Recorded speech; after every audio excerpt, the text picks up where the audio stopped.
Good evening. Tonight, we do the second half of Code Veronica. Resident Evil.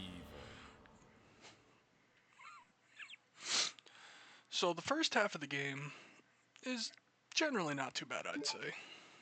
It has some difficulty spikes and a relatively large amount of backtracking, but this half of the game certainly has more annoying things.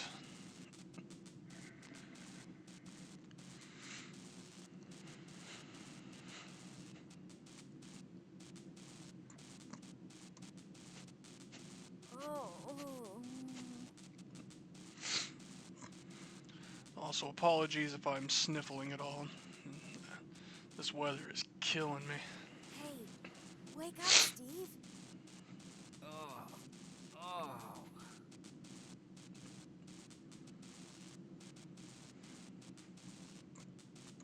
We're still alive.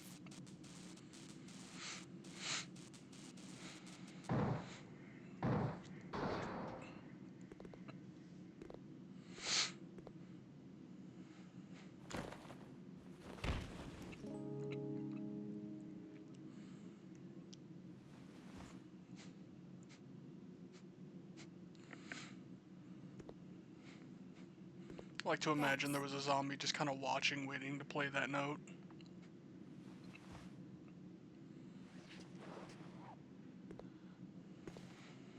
Oh, plane's trashed.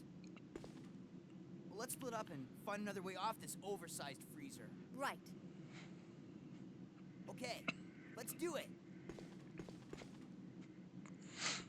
So, at the end of the first half of the game, we escape Sheena Island on a cargo plane. The cargo plane is then crashed by Alfred into this Antarctic umbrella base.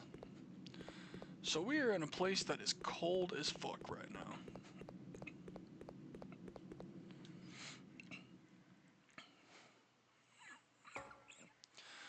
So this half of the game, poison becomes a much more prevalent thing.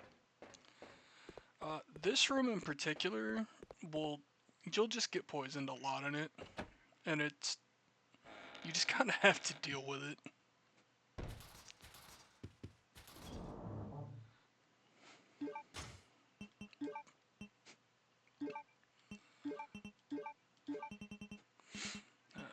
Just want to take a second to try and assess and remember what my inventory looked like. I'm sitting on 3 heals, that's not too bad.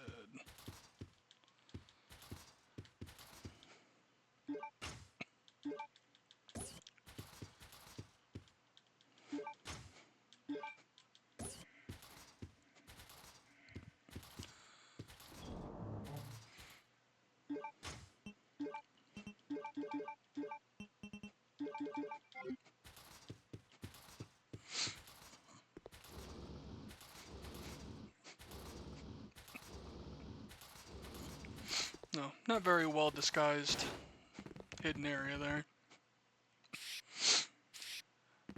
Did save that rodent though. Although realistically, it might be colder out here. So, can't actually do anything with that yet. And there's gonna be like a switch for the power in there once I can actually turn that on.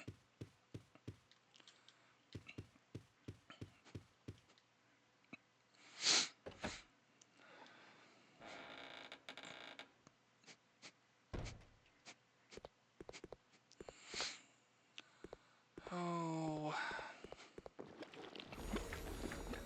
It actually feels weird not doing this game all in one go. I'm like thrown off because I'm not doing that all at once. I'll get by though.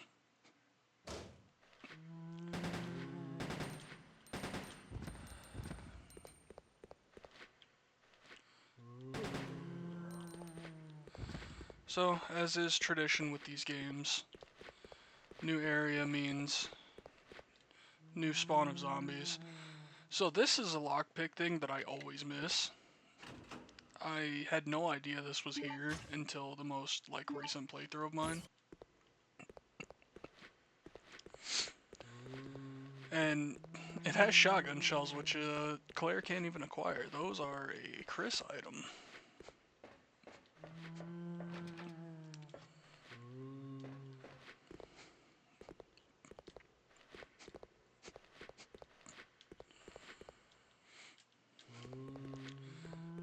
Alright,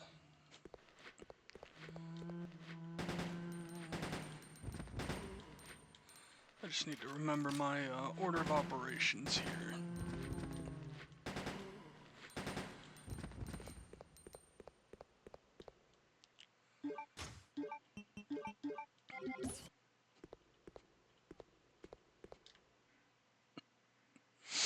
Oh, it's the big ol' wiener room.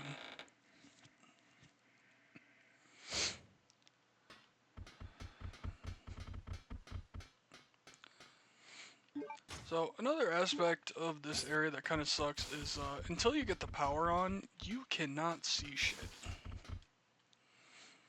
There's an item I need to get in that room, but I'm going to wait until I have some light.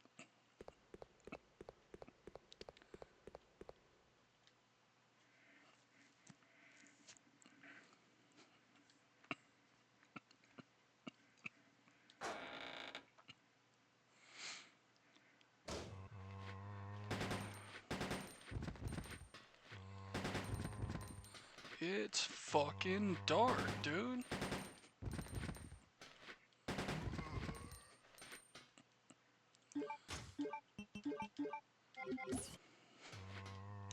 May need to actually switch over and use the bow gun with my ammo reserves getting so low.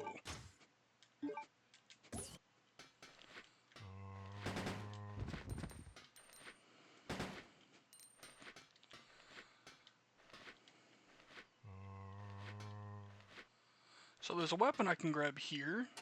There is an assault rifle. I do think I'm gonna leave that for now. And have either Chris grab it or I'll just grab it later.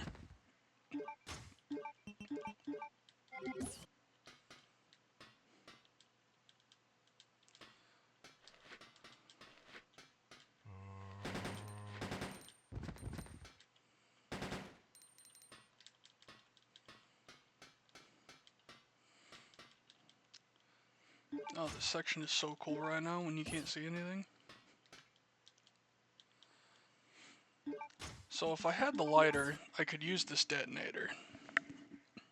Since I do not have the lighter, I cannot do anything with that right now. You know what, fuck it, I'm just gonna go ahead and take this now.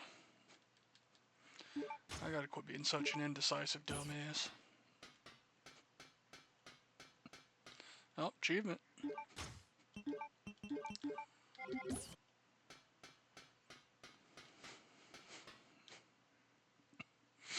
Really shouldn't be in the dark too much longer. I'm pretty sure the mining room key that I picked up will take me to where I need to go to get power going.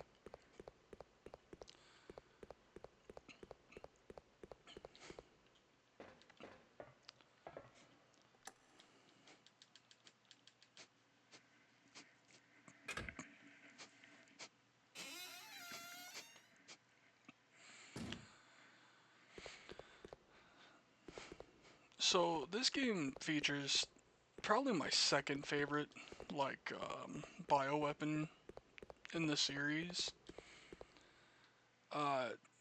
He really doesn't do much, but his design is just so cool. His name is Nosferatu, and we'll be seeing him here before too much longer.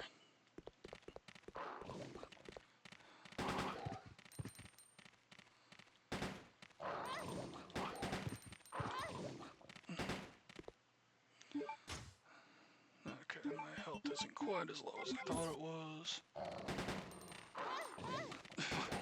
Fucking, it's about to be, though.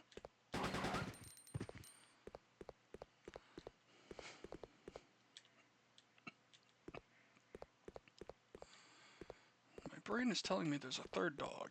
Nope, well, there he is.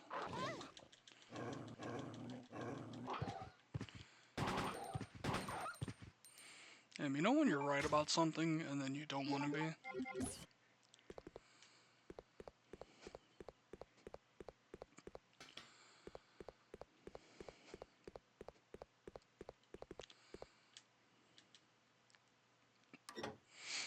The way this whole area is built just seems so fucking inconvenient.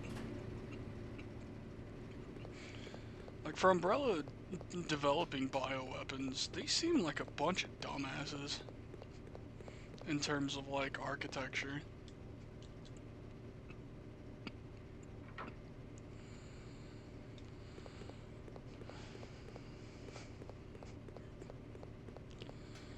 Alright, so now we have vision.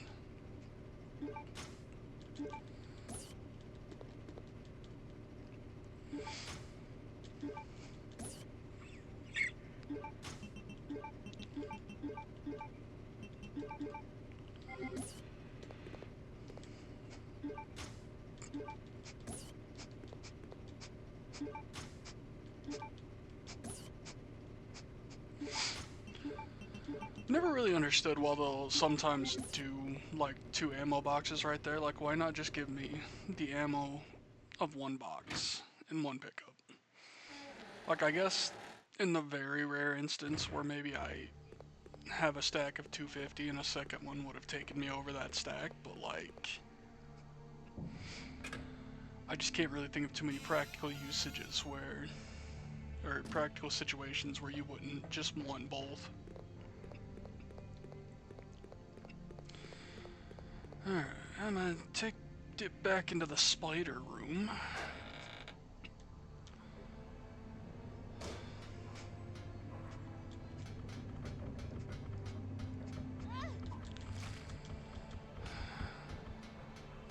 Stupid Spidey bastard.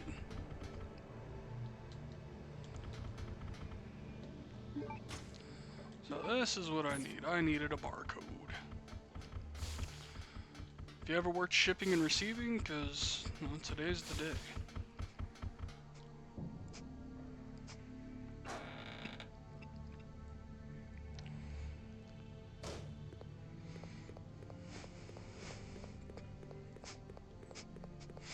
So we're gonna completely ruin their organization by slapping a barcode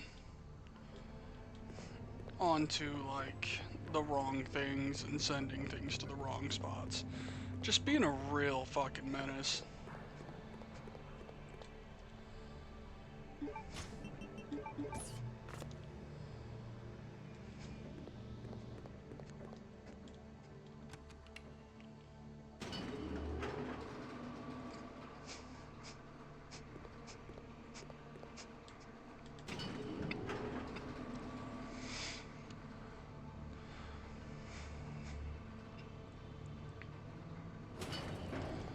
Yeah, I bet you didn't know you'd be working a 9 to 5 when you play Code Veronica.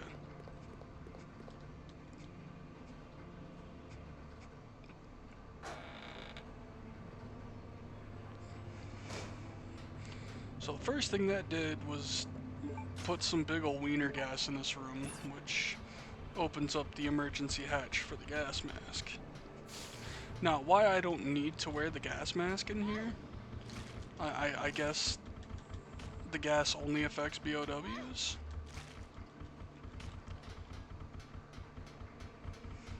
Spiders are bastards. I'm probably poisoned.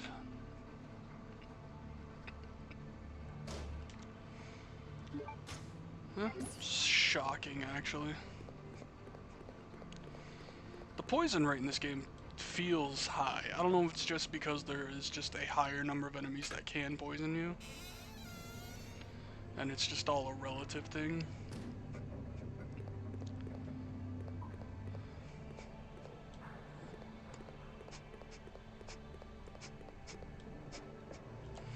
Oh, oh, god damn it.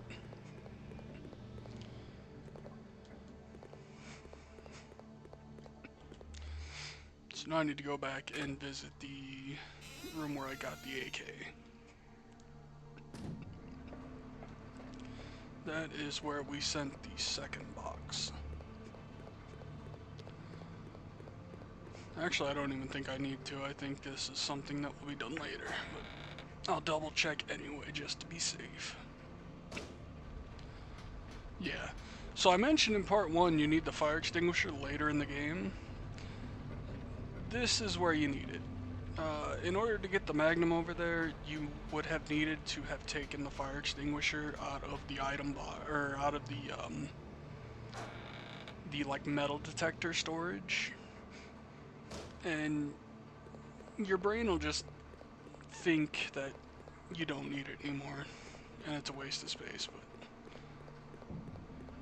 then they hit you with it here, and it's kind of fucking rude, honestly.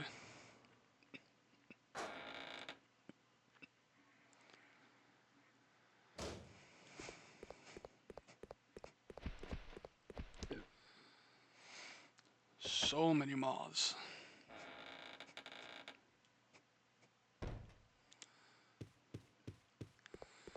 So now that this area has power, oh, why the hell can I still not press that button?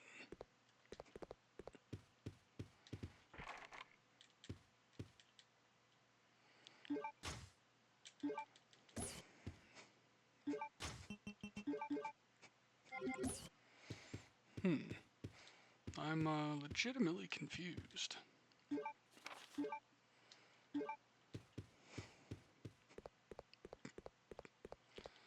Oh, wait. Yeah, I think I know.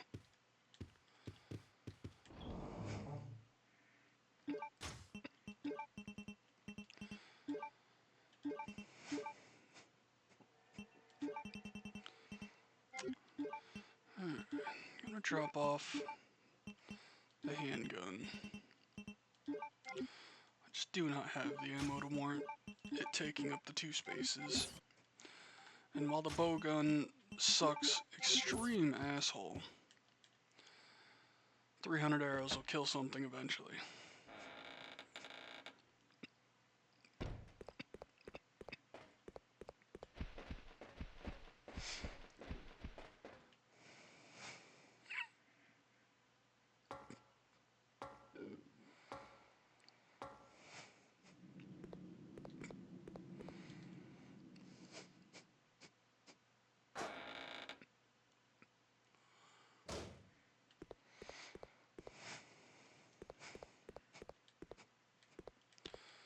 So here we have like a sleeping area, a bonking area. There's probably a lot of jerking off in here, honestly.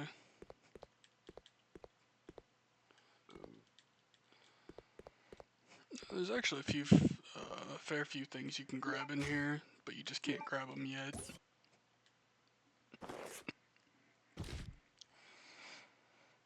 Dude fell off the top bunk like an idiot.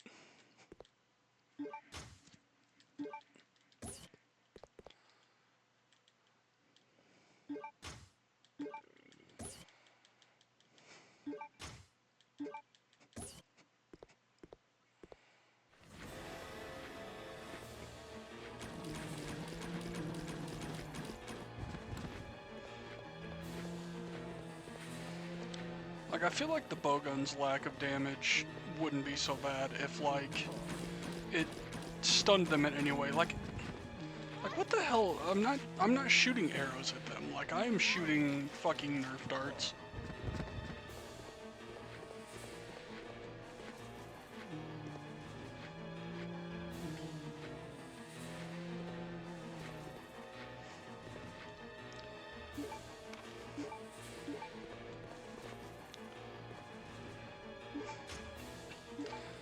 So now that the guys are up and moving around, it gives me access to just more areas to grab things.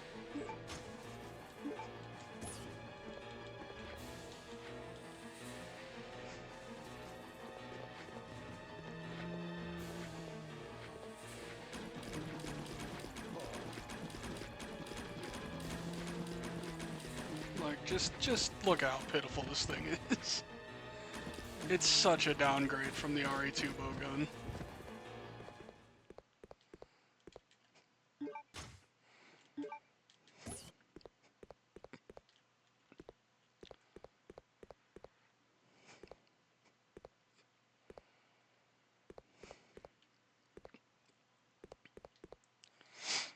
Alright, so you get a nice little resupply there.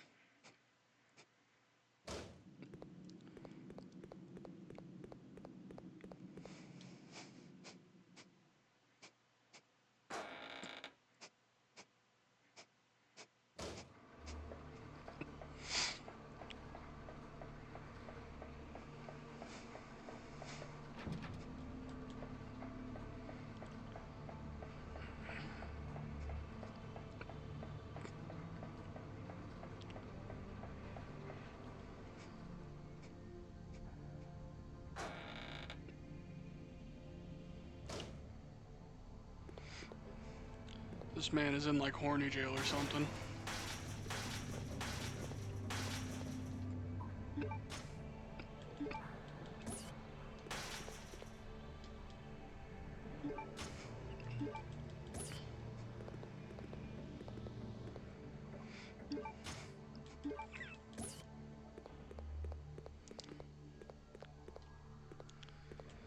Yeah, and everything I'm grabbing right now is kind of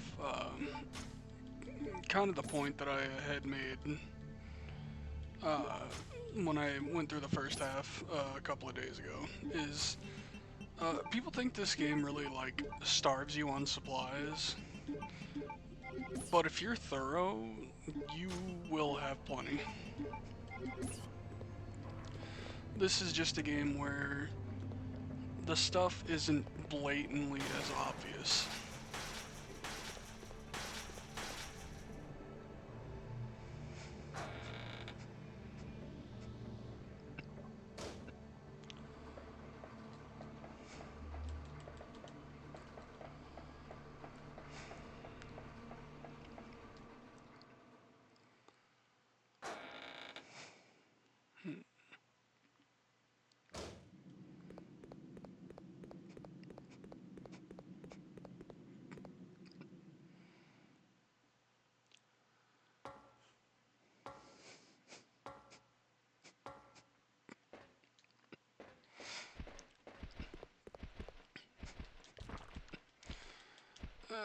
He gooped me.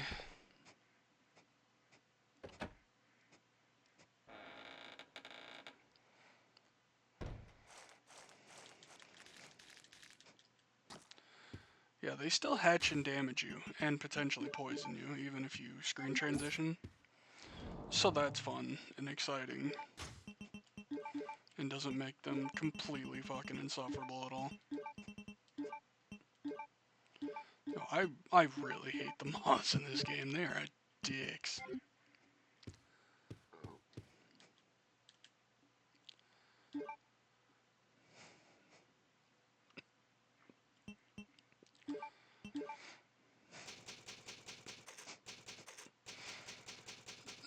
So I recommend this to everybody that plays any kind of game like this, where you can put yourself in a really bad situation. Rotate your saves. Just make sure you have yourself a couple of earlier restore points. In case, you know.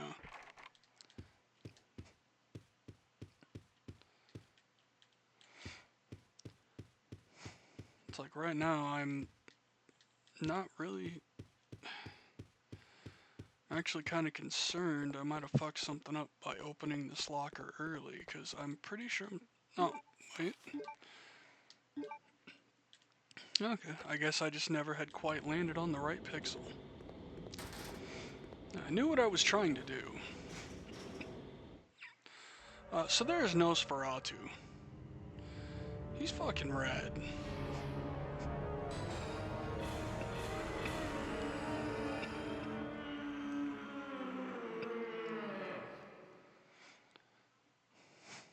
So that is Alfred and Alexia's father.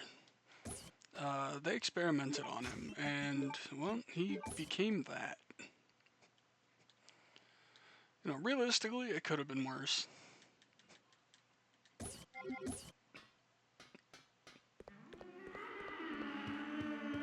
Like, it just really sounds like he's got a shit.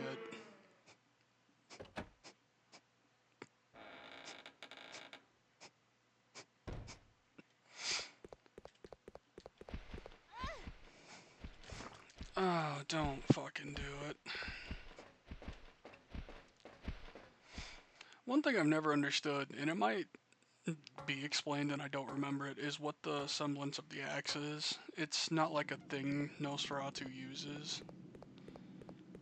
And it's not like actually holding him back or anything. It's just kind of there. And it looks cool.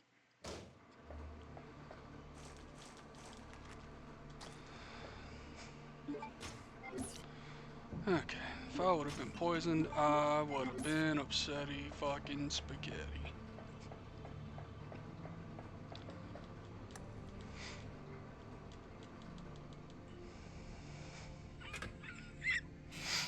So on my my YouTube feed, I tend to watch a lot of gaming content and several VTubers, and I've been getting VODs. It looks like there's an Australian observation base about 7 miles away from here. That should be our target. Great news. And take a look at that. It's a digging vehicle. If we break the wall with it, we might have a chance. Okay, let's do it.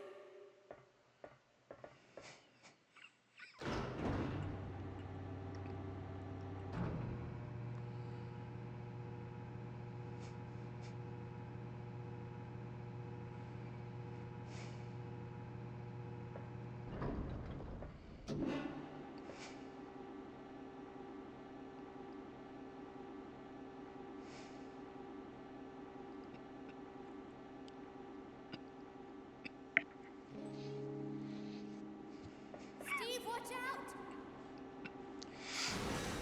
out! So here Steve goes being a complete fuck up because he can't focus for 5 seconds.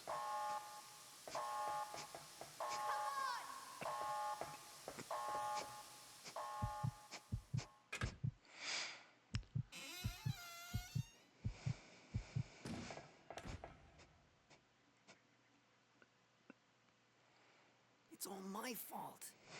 Now he goes on a fucking Don't pity say party that. guilt trip. Listen to me. We'll escape from here. Together. Come on. We've got to shut off the gas. If we split up, we'll have a better chance of stopping it. Okay. Steve! Don't forget. We'll get out of here. Together.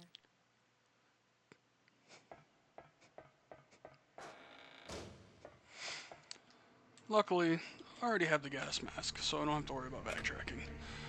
Anyway, as I was talking about before the cutscene, I've been watching Henya. She's been playing the original 1996 RE1, and watching her play that has been such a blast. Like, even just like her familiarity with tank, like watching someone get good at tank controls it's nice, because a lot of people will just talk about how bad they are and just kind of toss it aside, but damn, you love to see someone grow.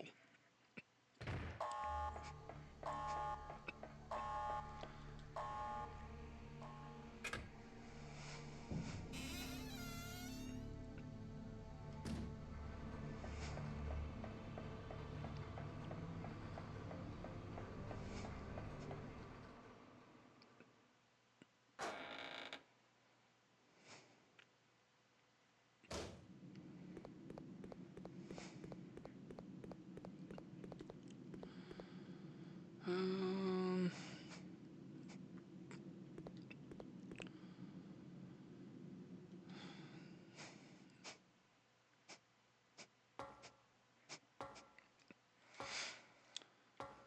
Fucking brain farted there for a second.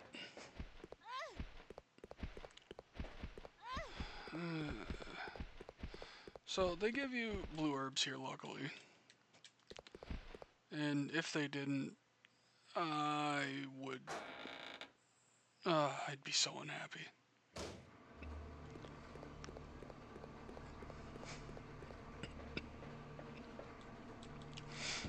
So now we need to be on the ground floor of the mining room that, Steve fucked up because he couldn't stop looking at Claire's ass.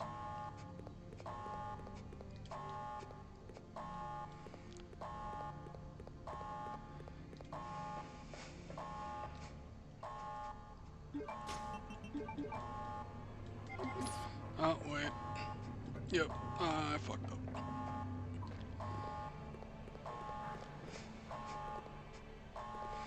Scatterbrained from being a little sick. So I actually need to visit a room that I was in earlier and reshape the valve handle.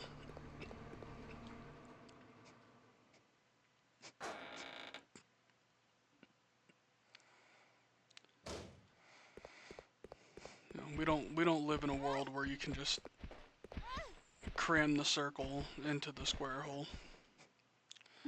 Poison. I'm gonna fucking.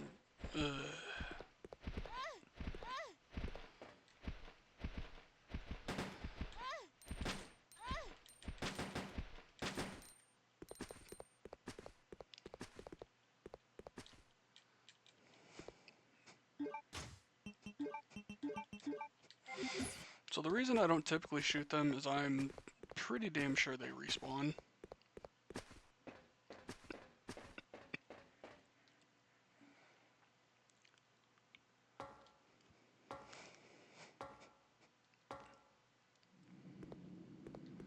Oh, which room was this? I think this is the, yeah, this is the bunk room. The barracks, if you will.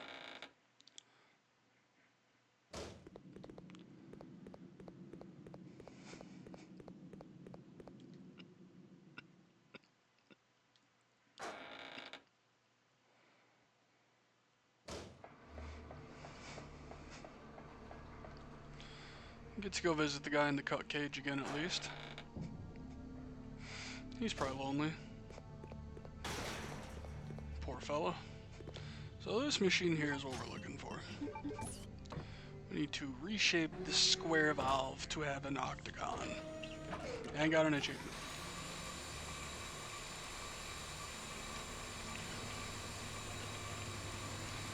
Once again, I'm going to shout out retro achievements. Check them out if you like old games and have ever thought, hey, I really like fucking Mega Man 2. I wish I could hunt achievements for it. Or hey, I really like Final Fantasy, 8, and I want to hunt achievements for it. Like, it's cool.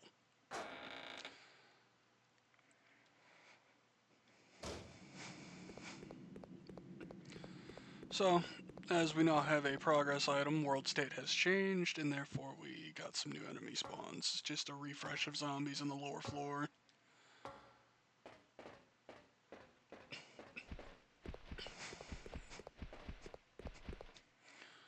And there are at least some mods back. Alright, so we're actually already done with the initial Claire section here in the Antarctic. It's a very short section.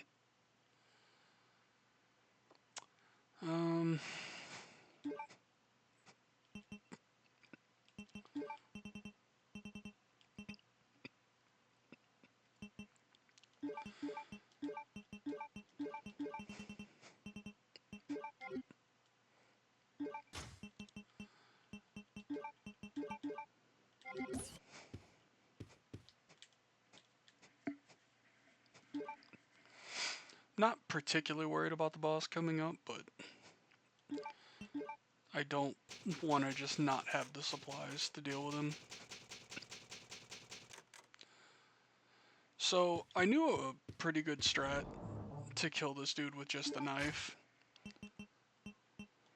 I wish I remembered it to show it off. This boss actually has two unique death two unique death animations. There's one if you beat him with the knife, and I'll be getting a rifle here before the boss. And if you hit his weak spot and kill him with the rifle, you also get a unique death animation or death scene, which is cool. That's it's like we kind of had stuff like that with I guess like an RE3 killing Gravedigger with the electricity and the light poles instead of just gunning him down. I believe killing the final nemesis encounter with the acid instead of just using guns will also yield a different thing.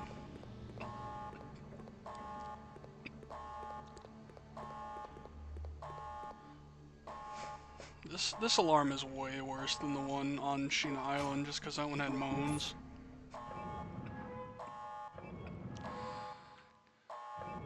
Classic noise for Resident Evil there. We're safe now. Think again, Claire. I shall enjoy watching you shriek in agony. Not this time! You again! So Steve has like the worst accuracy ever. Like,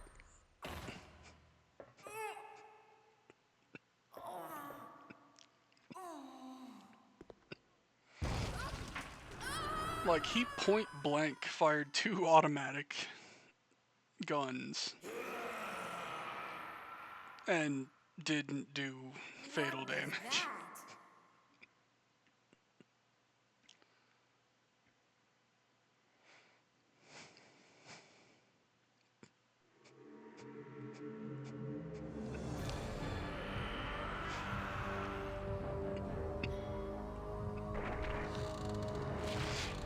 Can you guess what his weak spot is?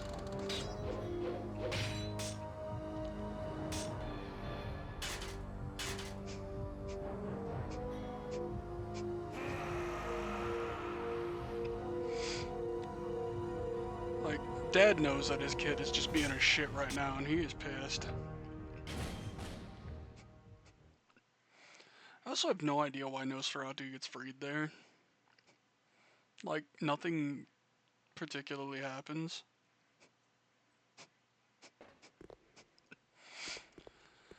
So grabbing this rifle is completely optional, and honestly, the rifle is, it kind of sucks. It has like the worst scope I've ever seen. Claire, what are you doing? Let's go! The game also forces you to auto Are you leave ready? once you pick it up. That wall. Go for it.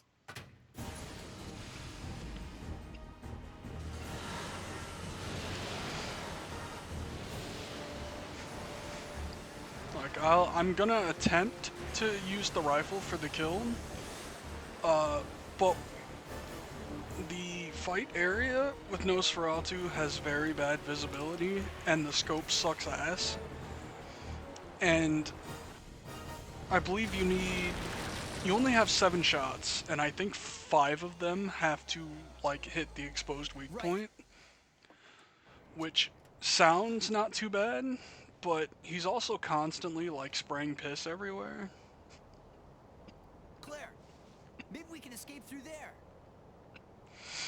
So they're in the Antarctic, by the way. Like, Come on, they're let's just go. kind of casually moving around. Like, they would be so fucking cold right now.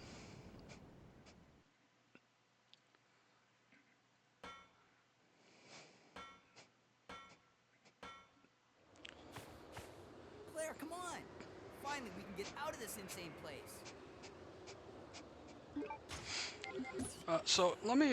So this is what I'm looking at when I look through the scope of this thing. Like, it's bad. It's very bad. And I just wasted 2 shots, so. Oh, well, that's how you zoom in. Well, fuck me. Alright. Don't think gonna be getting the special. You know, maybe it doesn't have to be only with the rifle. So I think maybe I'll just hit him with these first, and then I'll switch to the rifle.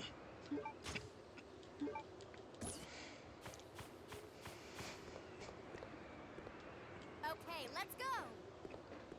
Come on, let's go! Also, how the hell did he get here, of all people? Or of all places, of all people? I'm fucking stupid.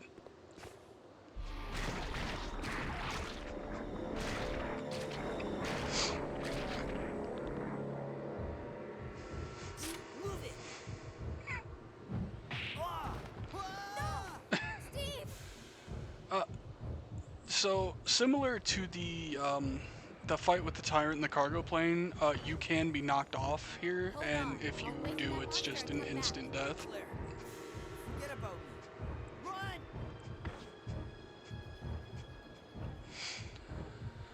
Run! I mentioned before how he likes to just spray piss all over the place.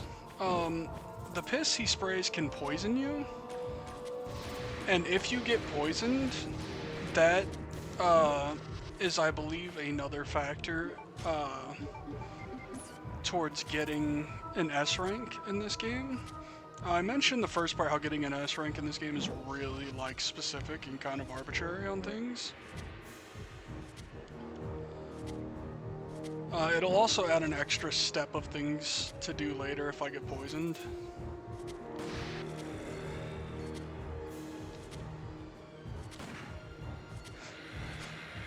Yeah, so I'm trying to hit that exposed spot with a controller. And then the shitty scope and bad visibility.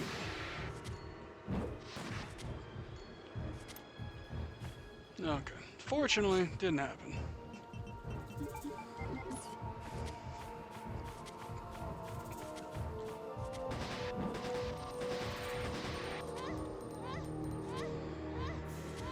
Just purple piss all in my mouth. Oh, I've been poisoned. Alright. So, I actually don't know the last time I've been poisoned in this fight. So, like, as long as I don't die here, I'm gonna be like, yeah, learning on the fly what to do later. I don't exactly remember what I have to do later for the poison, but also his hand has to be so fucking cold.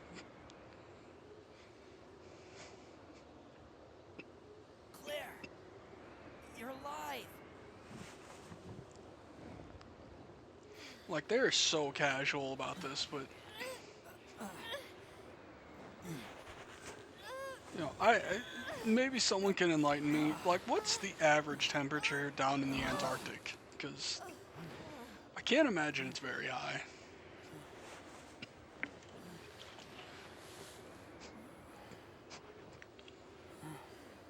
I'm sorry. I failed you. There's that Canadian again. Don't worry about it. Let's go. In so many Resident Evil games, whenever anyone says sorry, I'm sorry. They really have that accent. You next time, Claire.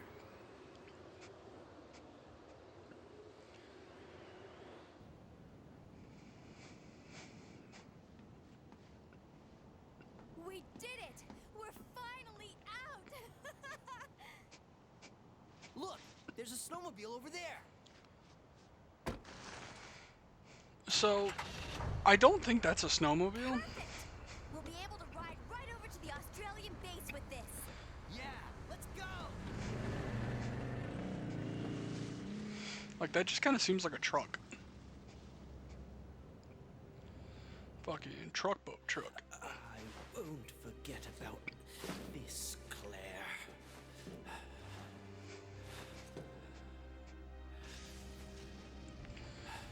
So he's like cursing Claire, but Steve was the one who shot him and caused him to fall.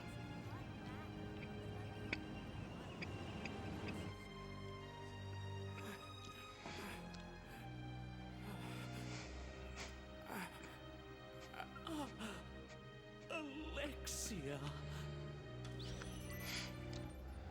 So, even though the game is kind of like insinuating that there is no Alexia, I mean, there was just straight up the videos, you know, the video of them pulling the wings off the dragonfly.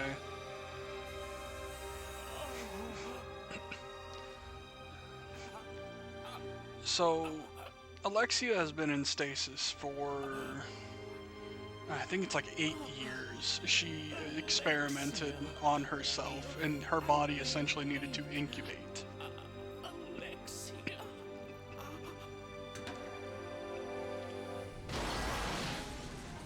And she seems kind of pissed about Alfred dying. What is that?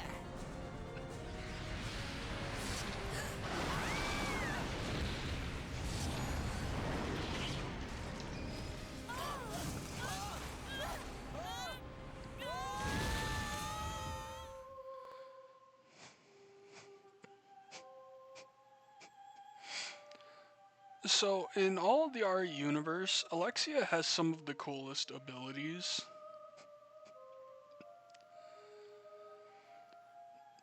Like, she can manipulate, nature. She's really into bugs, which, like, that's probably cool for some people. Her she can also like ignite her blood on fire, which is cool.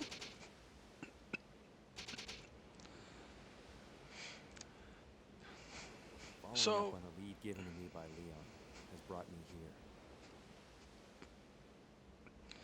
Chris, you interrupted me. So if you remember, in like the first 20 minutes of the game, you find Steve watching porn on a computer, and Claire uses that to send an email to Leon to then tell Chris that she needs picked up. Her friends are drunk, she can't get home. So now Chris has arrived on Sheena Island to get her, even though we've already left. We're in the fucking Antarctic. Don't worry, Claire. I'm coming to save you.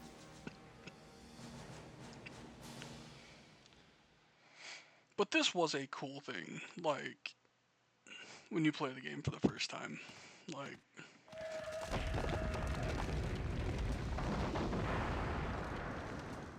just didn't really expect Chris to show up. Christopher.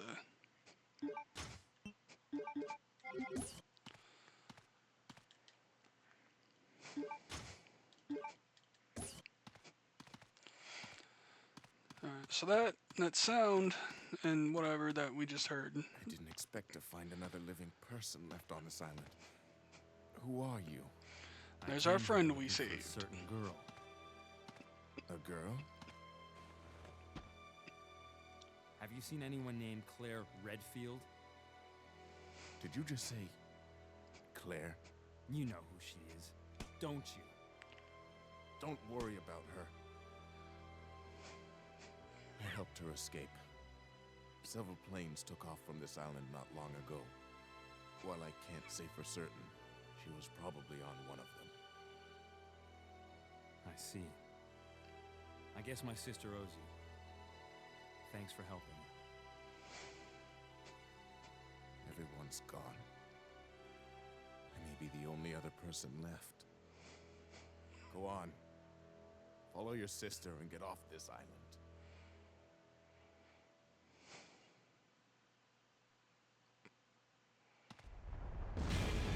Oh, sick Tremors reference.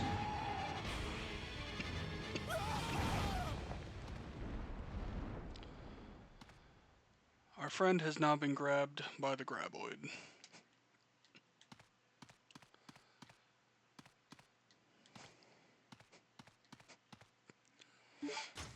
So something I kind of touched on in part one for this, and a reason I was kind of overlooking my inventory at the start is, like I mentioned, anything Claire had on her is still on her now. So like I have all these arrows, but I cannot use them for the foreseeable future. So I really wanted to make sure that she didn't have the assault rifle or the grenade launcher on her when control was going to be changing.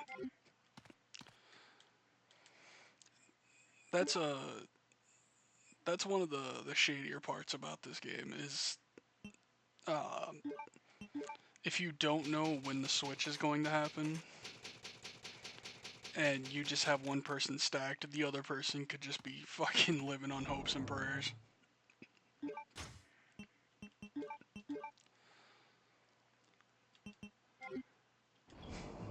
You know what? Automatic weaponry is really strong for the end of the game. So I actually think I'm just gonna take Procede Granada. This fight's not hard. I don't even know if I'd call it a boss, honestly. Oh, I'm gonna sneeze.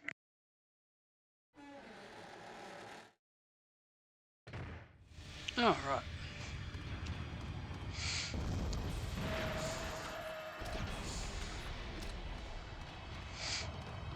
You can technically get by without even fighting this thing.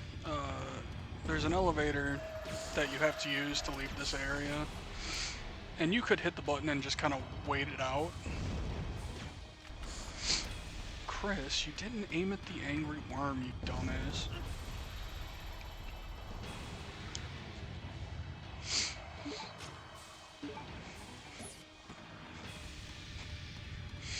Yeah, but unless you're just like super strapped for supplies, I don't see a reason to attempt that.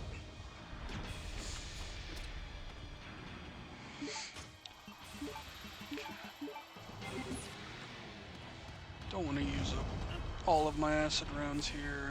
They are a nice commodity.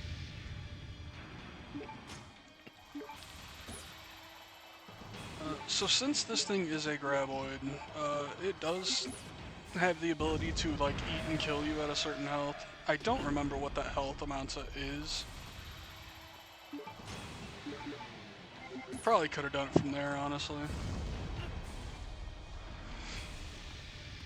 And talked about how he's hardly a boss, and now he's just trying to fucking be a contrarian. Yo, alright, I get it. You're God, alright? You are the strongest motherfucker to ever exist. Suck my ass.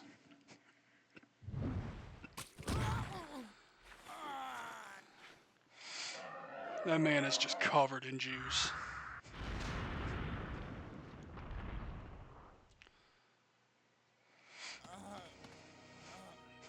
Hold on! Don't give up!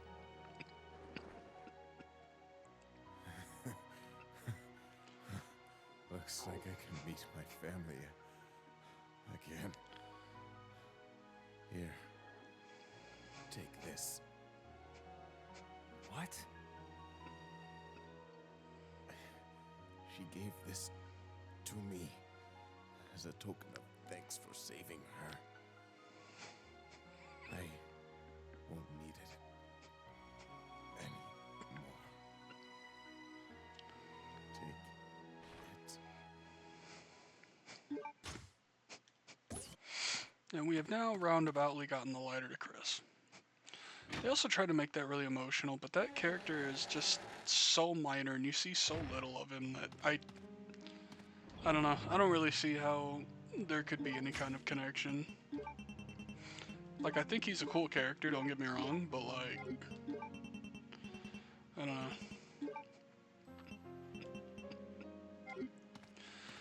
So, biggest reason for getting Chris the lighter is this right here. This is the only time you have access to this. And these are dual submachine guns like Steve's running around with. These things are stupidly good, especially for the final boss. So, I'll keep the AK on me as like an emergency tool until I acquire the shotgun.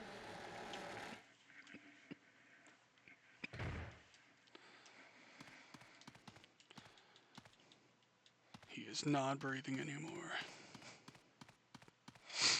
But just think of how juicy he is now.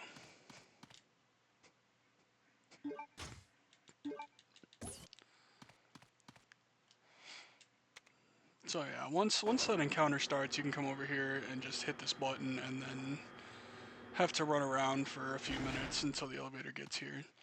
Obviously, if you do that, you won't get the lighter. And these submachine guns are worth it. The lighter will also allow me to do a few other things over the course of the game. But those machine guns are absolutely the biggest perk.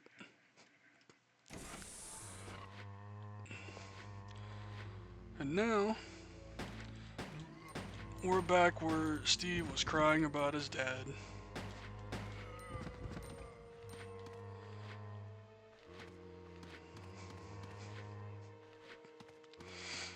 So, Sheena Island 2.0, things are kind of fucked up. the self-destruct thing went off, and it did a horrible job. There's still a lot of this island intact. So, you know, maybe Claire was onto something about Umbrella not caring about this base.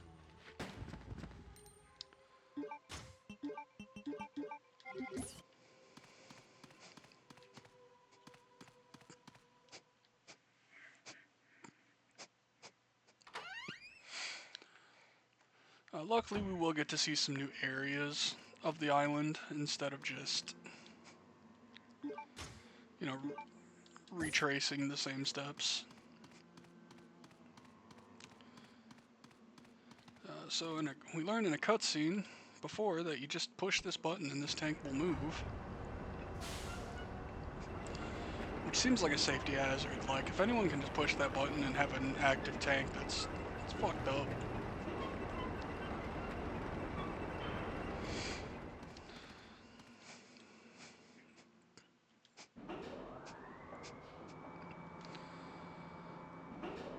So this is the route that Alfred took in that cutscene. I had forgot to grab the handgun ammo up here.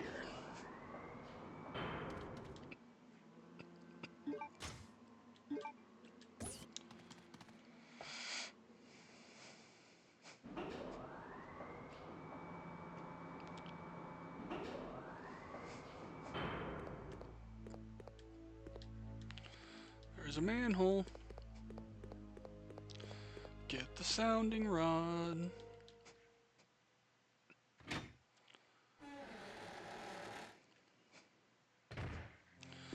So there's a puzzle in this room.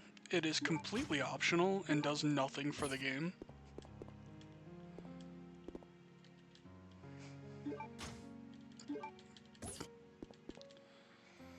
I'll go over that here in a second.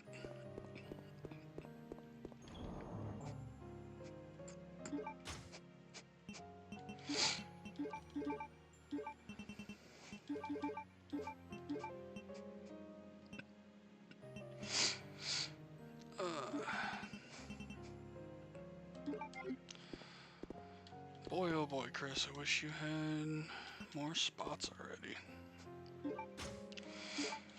Alright, so there's a painting here. Lava burns forest, flows to sea, forms the earth. And that just kind of tells us our color arrangement. So we're looking at, you know, red, blue, or red, green, blue, brown. And that corresponds with these drawers here.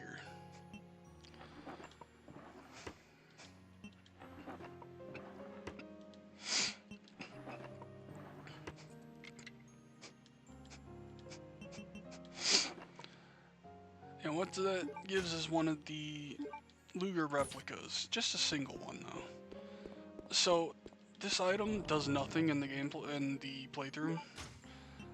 What it actually does is it unlocks Steve for the extra battle mode that's in the game. But like your first time coming through, you're gonna carry that thing around with you and it's gonna take up space and you're just never gonna do anything with it.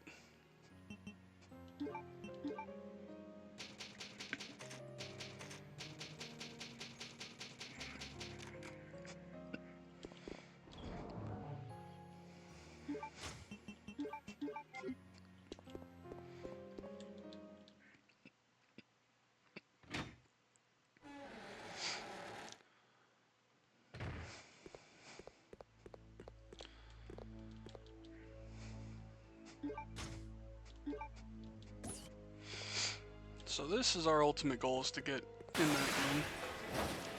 Spider jump scare, by the way.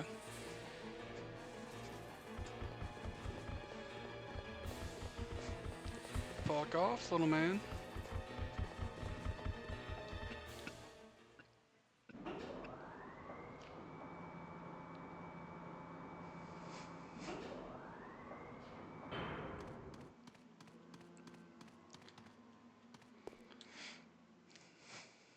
So the battery's for a lift back in this room that I kind of fucked around with in the first half of the game.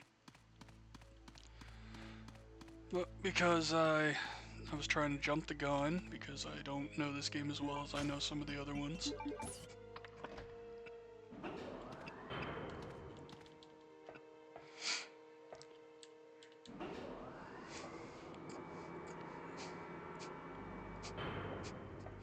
Like, I love how they went through the effort of putting in that, like, that whole device there instead of just repairing or reinforcing the floor.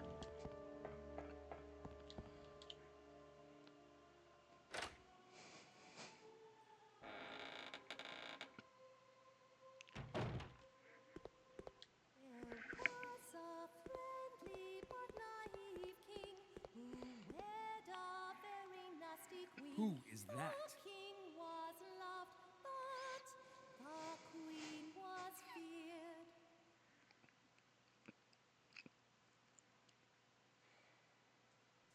Alexia? No! She's already fully awake. Chris, oh little fishy, come see my hook. Chris, I'm sending some company. That feels like a to euphemism that he wants to entertain. give him some dick. Consider this a small welcoming gift from me. Enjoy. So another reason the second half of this game is particularly annoying is we get hunters. The hunters in this game are frustrating. They're pretty durable. They do a lot of damage. They're definitely worse than a lot of previous iterations of the hunters. But what absolutely takes the cake is there is going to be a variant of that hunter that shows up and it poisons you. Because as if hunters weren't bad enough, let's add the ability for them to be able to poison you as well.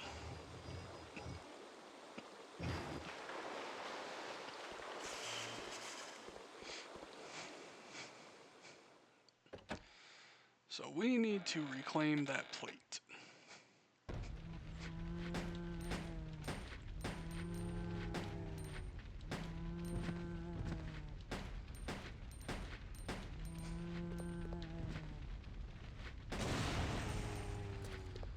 There's also a weird thing now where some zombies just have like explosives implanted on them.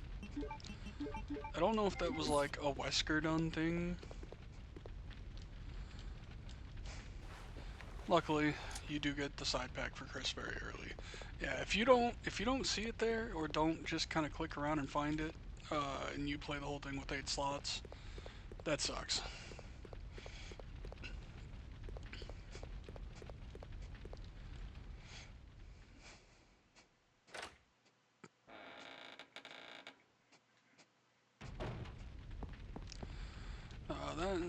That door still does not have a doorknob. Yeah, and that's closed off, okay.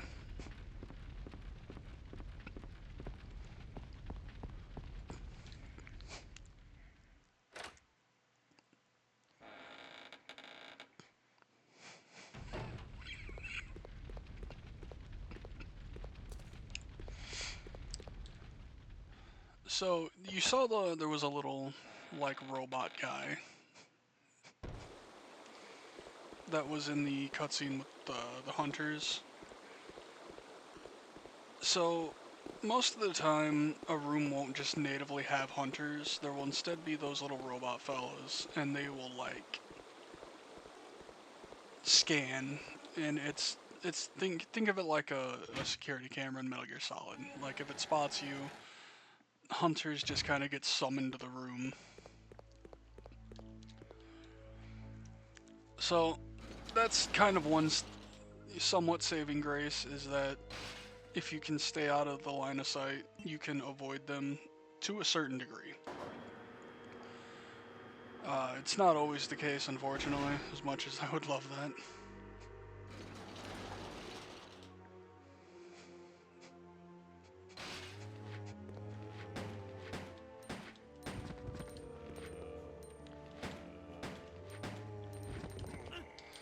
Oh, someone's a chode.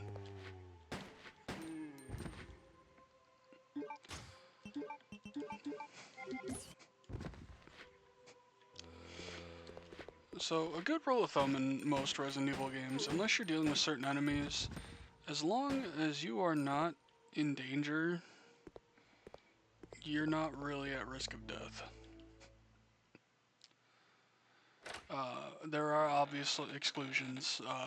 Hunters, for instance, can instant kill you at yellow caution if they hit you with a specific attack. So I mentioned before, when coming here as Claire, that there's a date here, December 8th. And it's Chris's playthrough here that that date becomes relevant. So, like, if you forget about that plaque, you could really struggle.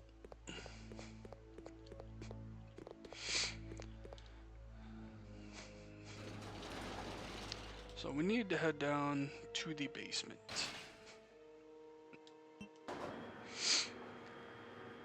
So this section of the game, our overall, what we need to do is get that blue plate back, mix a chemical to dissolve the plate portion, and separate it from the axe, the little axe that it holds. And that can get us in Alfred's door. So a little throwback, we have a shotgun here on this, and it causes these stairs to go up. Unfortunately, we cannot keep the shotgun yet. What that means is I will use it for now, because I don't have to worry about hoarding ammo for it at the moment.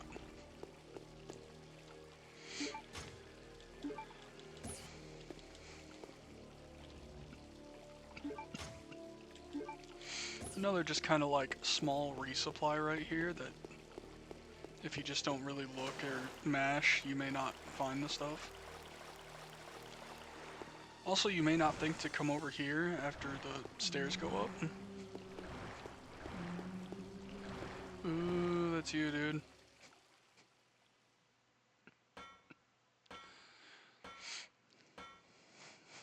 And that is the manhole that we saw earlier. So at least now can hop in, clean up space, and save.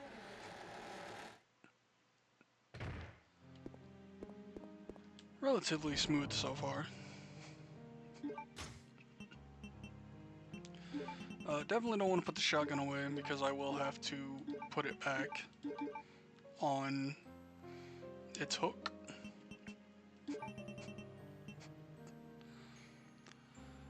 I don't want to put the pistol away because I will be able to upgrade it, and it's not like it's not your normal thing where like you pick up parts and just combine them. I do actually have to have the weapon on me.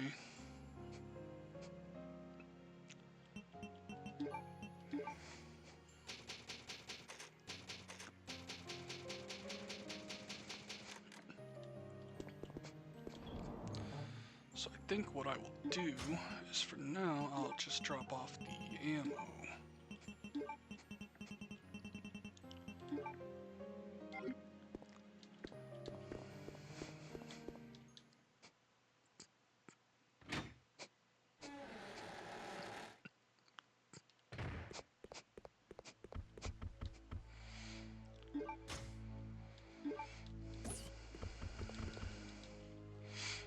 Some shotgun shells I didn't grab before here. But now that I actually have the shotgun, might as well. Spiders.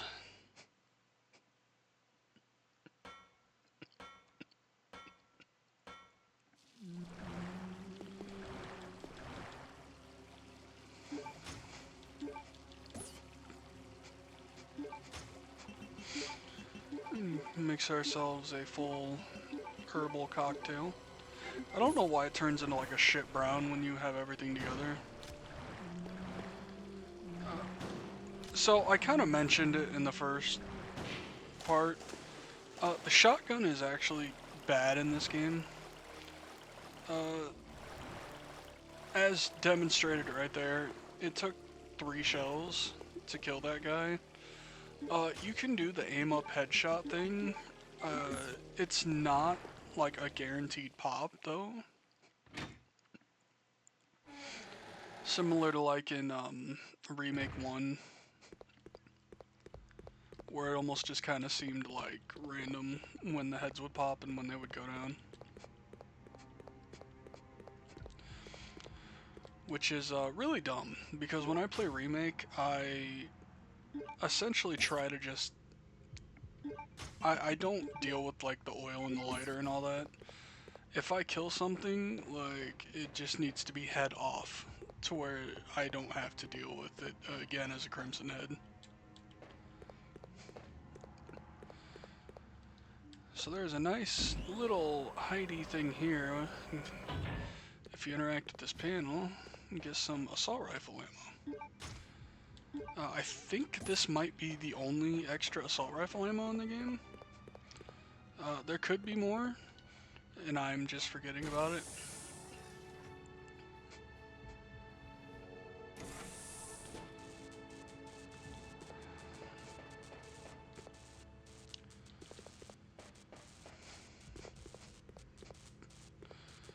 So this room probably looks a bit familiar. Down the turntable.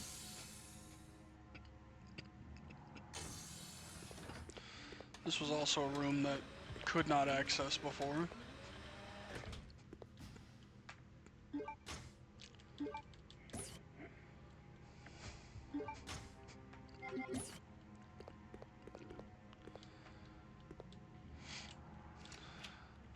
So here is where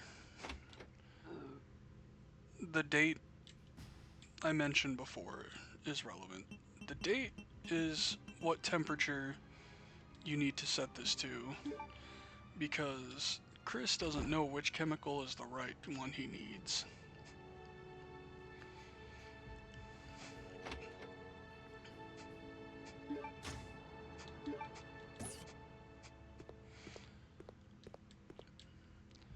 It's not a puzzle I'm particularly a fan of, but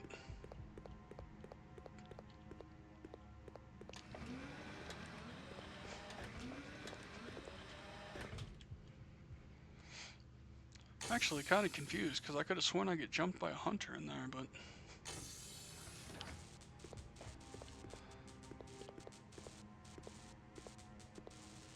no, I can't push those. It's a doorknob. And here we get introduced to the little peepo bots that are here to try and ruin my life. Shoutouts to Peepo, little robot guy from a game called Overblood. That game sucks, but it's very charming.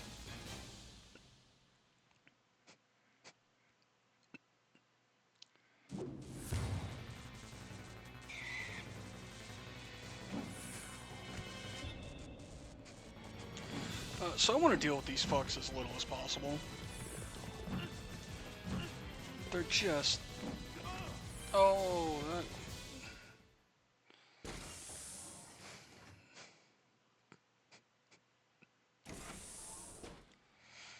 Yeah, they're a lot more agile in this game as well.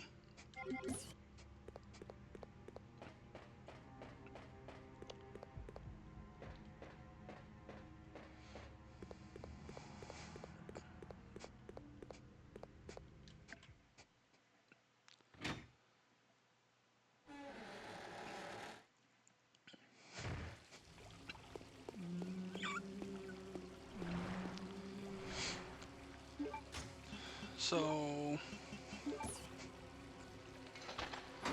we need to make a trip back to the room that didn't have a doorknob. Now, if you've ever installed a door handle or a doorknob, you know it's not as easy as just popping it on, but I mean, there are no rules here. We're in the Wild West.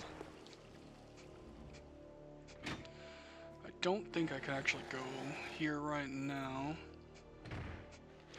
Yes, the fans got turned off in the self-destructing of things.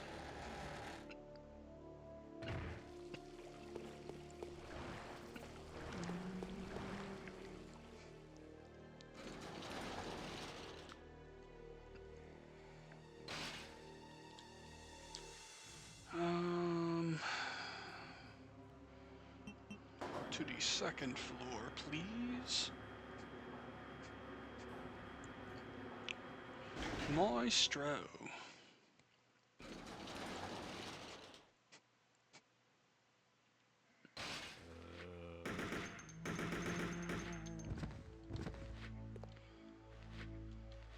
I need to go this way.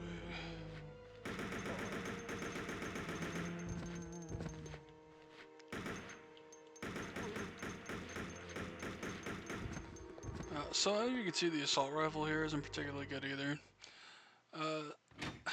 It's another thing I kind of talked about in the first part. A lot of the weapons in this game just aren't particularly useful in like a relative nature to just how tough the enemies are.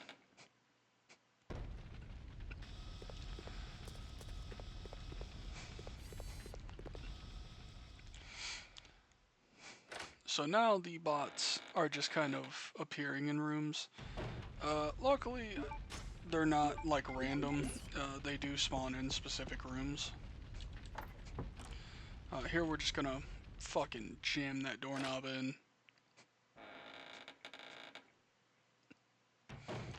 That is how doorknobs work.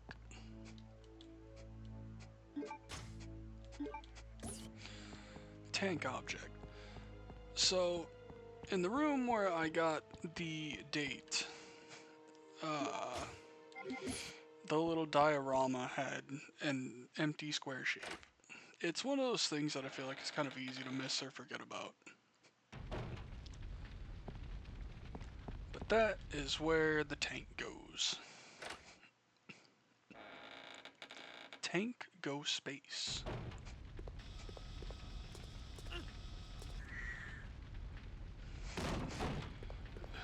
Oh, of course you would come through that door, you fuck. I was going to say I don't care if it sees me, because I'm just going through the door, but the game just had to make me look like an idiot.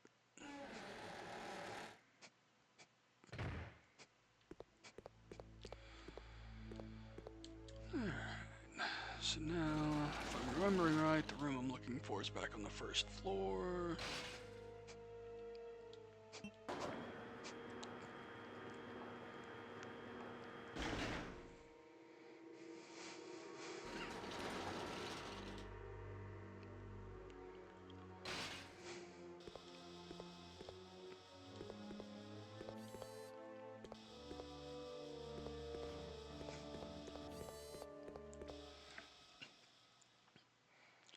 So that one I don't want to let see me if I can help it, just because I have to come back through there. We can plug our tank in.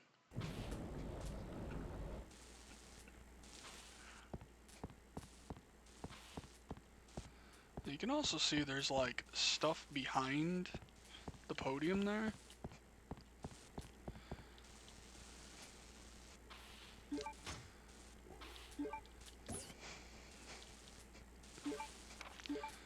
So now the 3 proofs that we grabbed to use the cargo plane need to come back and come into this room.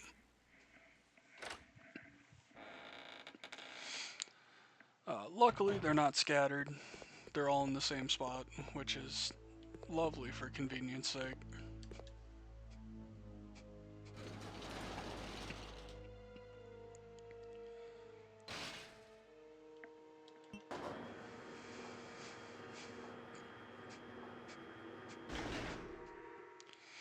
So now that I got the turntable key, need to go back down to Hunter Hell.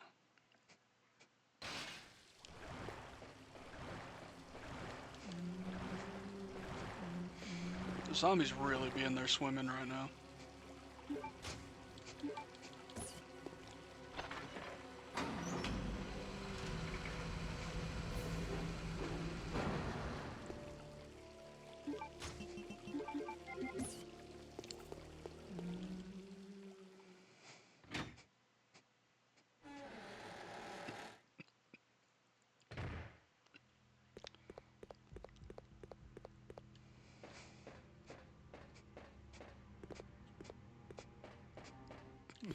Reunion time. Long time no see, Chris. Wesker? He's still alive? What are you doing here? I came for Alexia. I came. An organization hired me to capture her. Wait, you attacked the island. And my sister.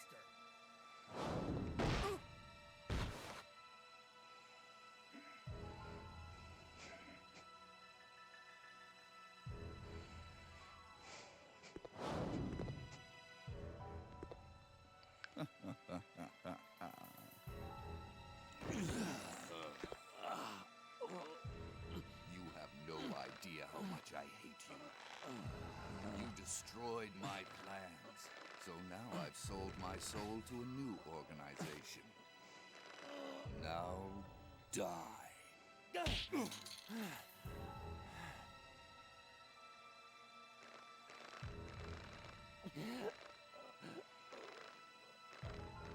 Here's a little secret, Chris. I figured out that your sister is now in the Antarctic with Alexia. It's too bad you won't be seeing her again.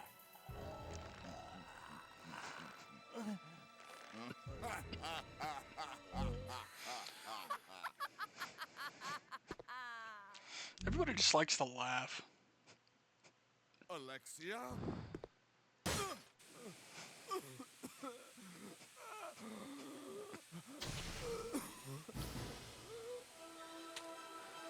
Good old fucking Bandersnatch.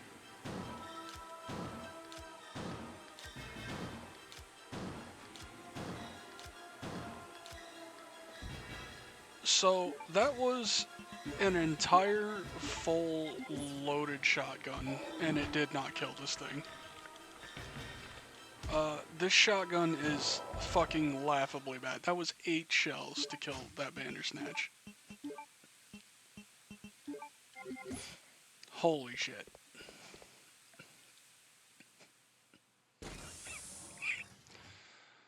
So, I don't know if it's ever been officially, like, confirmed, but there's been a pretty common, like, fan speculation that a lot of the reason Chris gets so, like, bulked and roided up is because of what happens in this game and just how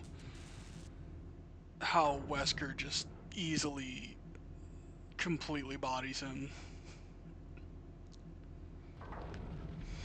And I mean, it would make perfect sense to me, especially given that he continues to pursue Wesker. So we got a slight glimpse of some gunpowder on top of these crates, like way earlier in the game. We were unable to get them until now, though. It's like another one of those things where it's like it pays to remember or just notice it. Realistically, at this point in the game, you don't like need any more of the gunpowder. I apparently can't even grab it, so.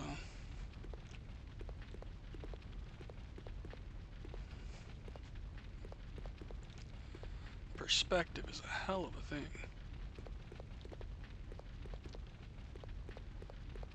Well, whatever. Okay, I'm not too worried about it, honestly.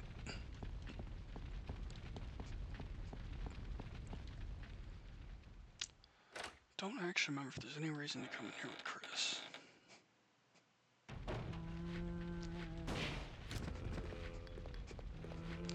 Now also, even when you get a head pop, the heads, like, don't actually explode. You really get kind of blue-balled with it. It's not nearly as satisfying.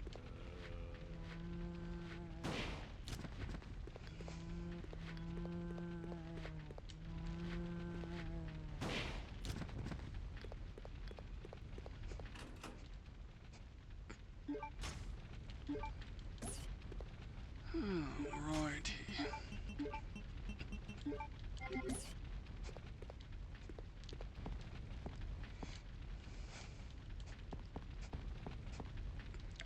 Yo, dude, it's fucking horrible how much that collapsed.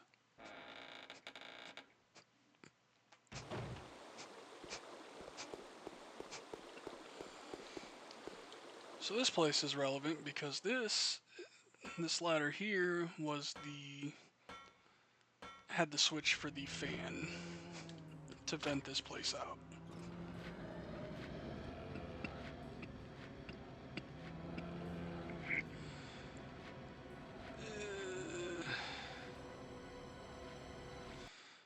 One second. I need to.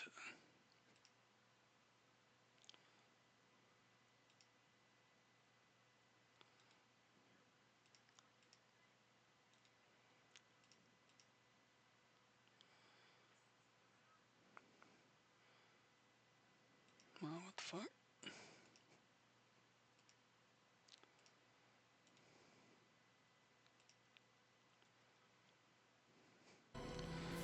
Okay, whatever. I'll just ignore that bot in chat right now.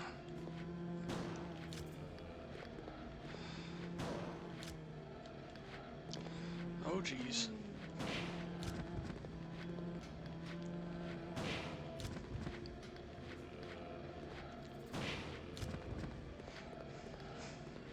So along with needing to come down here, this opens up a few things. There was a spot earlier that Claire mentioned that there were like weapon parts that weren't compatible with her gun. And that's the whole reason I have the handgun on me.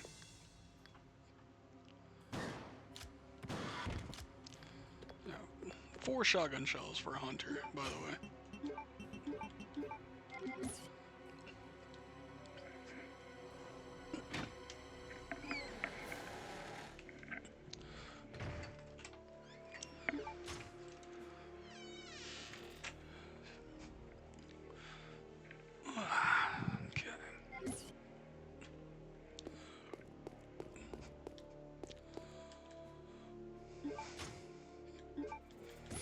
And that's also the second chemical.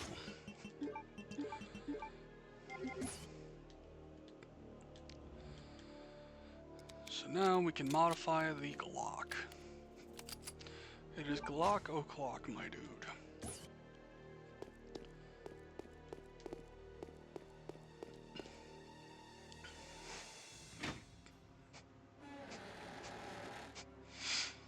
And we now also have the full solution in order to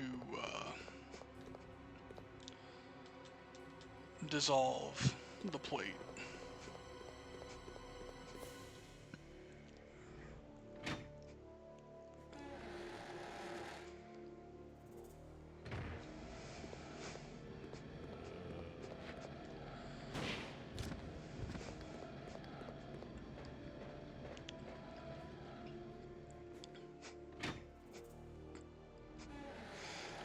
Now, I feel like Capcom just didn't like shotguns at this time, because like I feel like the shotgun in this, in Zero and in Remake, are all just like noticeably bad.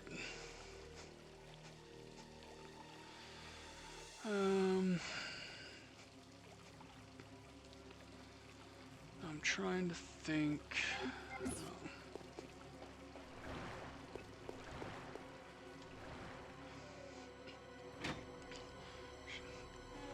Actually, go back this way, I believe.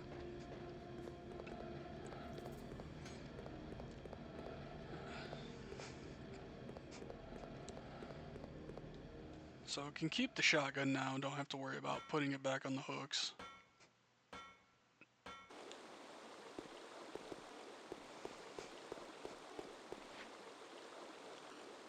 This dude's over here playing fucking night crawlers. 3 shotgun shells on a zombie. I really wish I could stop saying it, but it's actually laughable how bad the shotgun is in this fucking game. Like, I legitimately think we don't get another good shotgun until RE4.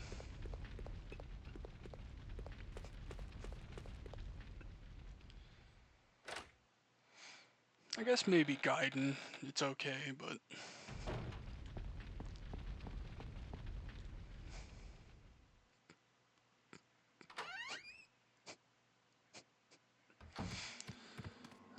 So now I believe we're done with this facility until I get the proofs. So there is a nice demonstration right there of just how quickly these hunters can fuck you up.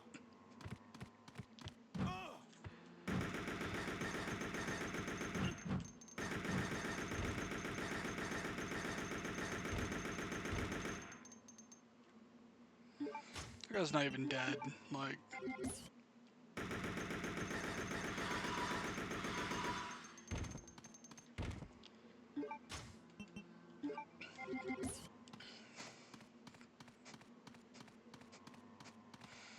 I just wanted to grab the shotgun shells that are over here.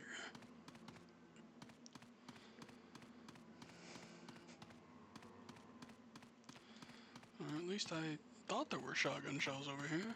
Fuck me, I guess.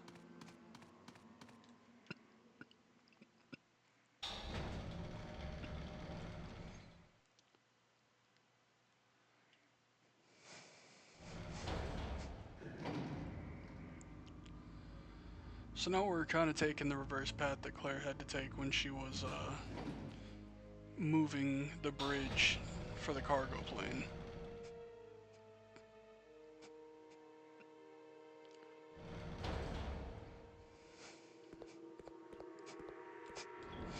One thing this game does that I do really enjoy is how it approaches like revisiting areas.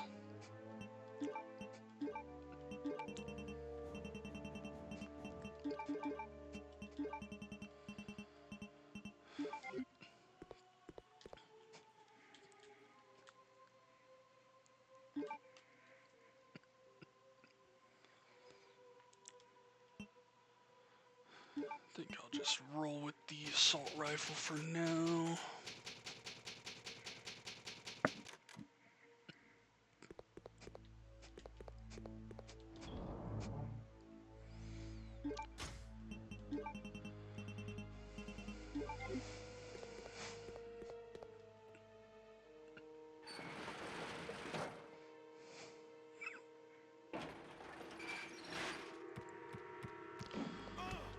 And of course,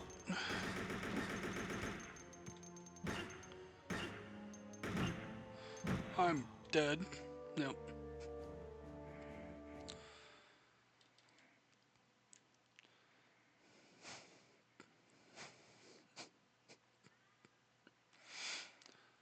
So that's what happens when you get cornered by a hunter and you have tickle bullets.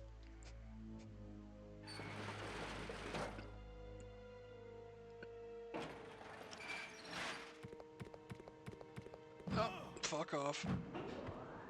Eat a dick.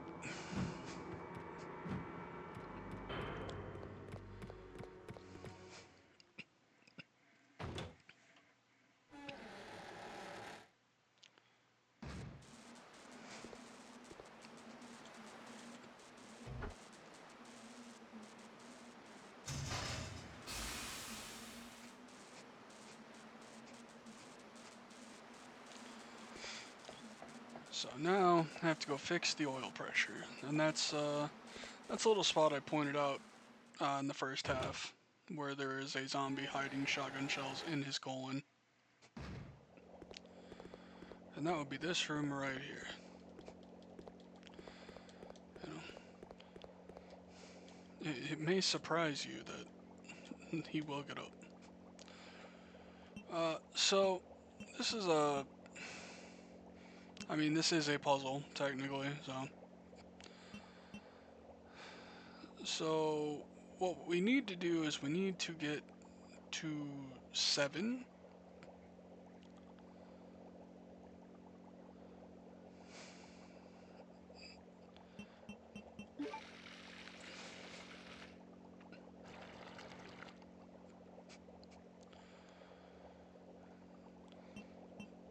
And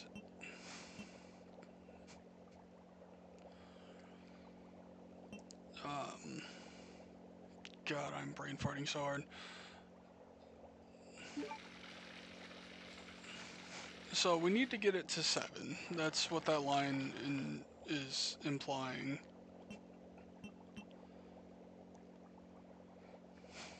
And when you get it filled, there will be there can be a leftover.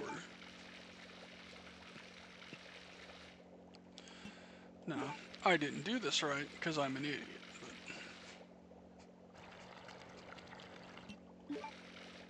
But that's fine, because now I should be able to do this.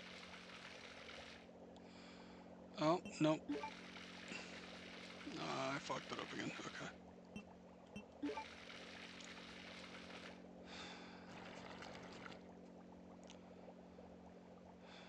Three. Yeah. Boy. I love being stupid. Oh, look, they're waking up. And there's the shotgun shells that guy was fucking smuggling over the border.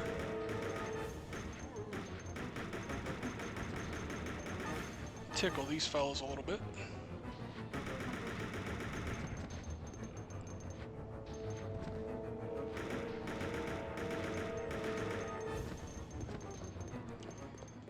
Is it worth it for the shotgun shells? Probably not, but...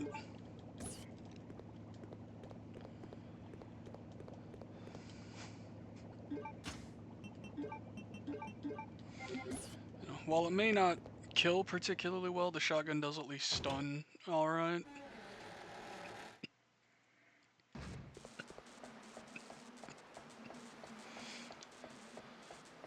So now, can move the bridge down.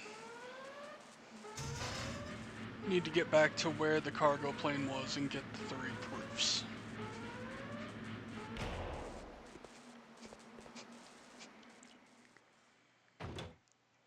And hopefully not get fucked by a big bipedal lizard on the way.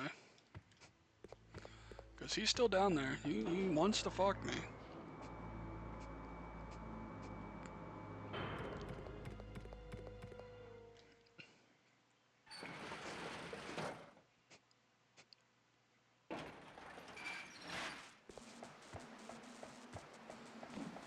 You know, if you could believe it, there's more hunters.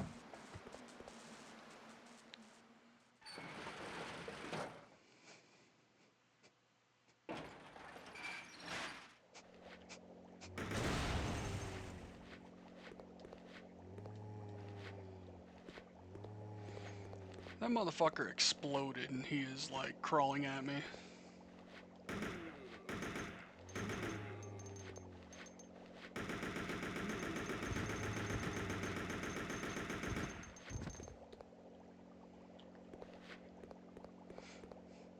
Dudes also have cool glowing eyes sometimes. At least the guys in this room do.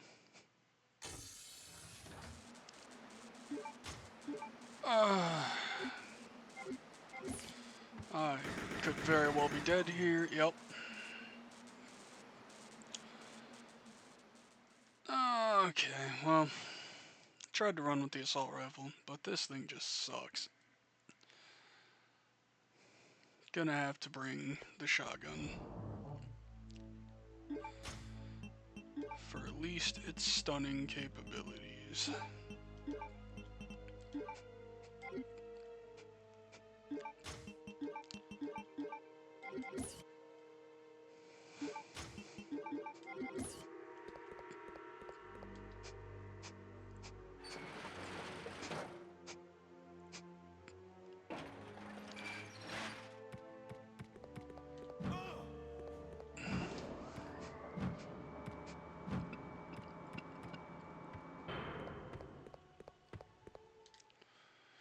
Eat a dick. My flow is sick. Talking shit, you get busted quick.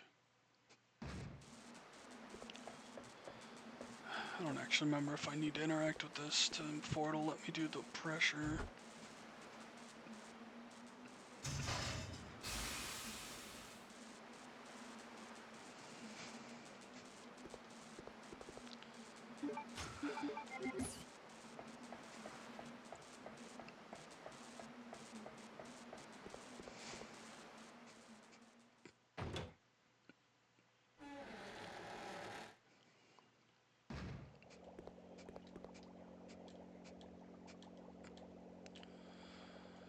Okay.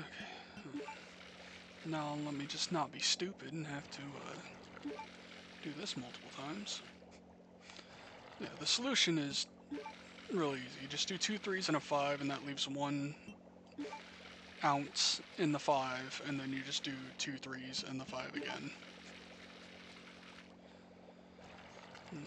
It's one of those that you can easily overthink.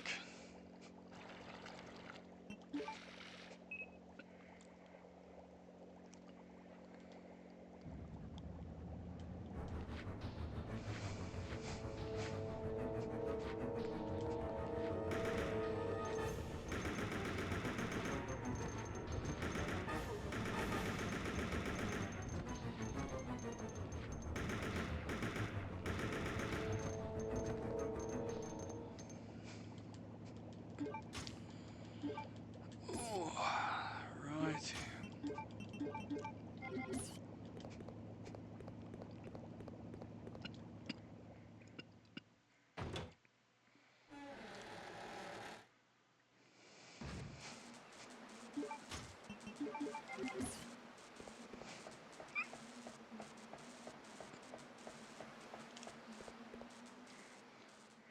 So since a lot of the rooms in this area I'm gonna have to come back through,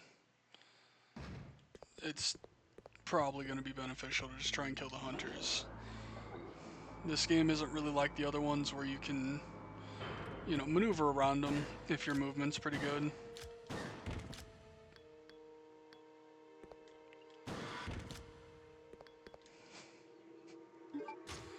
They are just tanky and they just stick to you. Yeah, there's nothing new in here.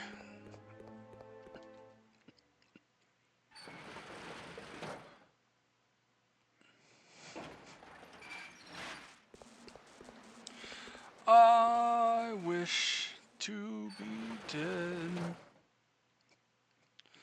I'm sure the hunter will make it easy for me.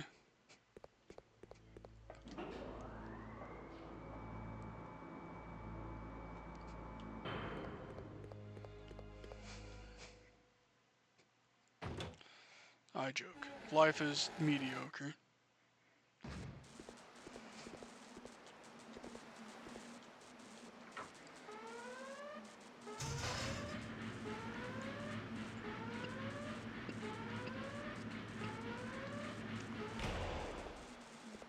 Blah.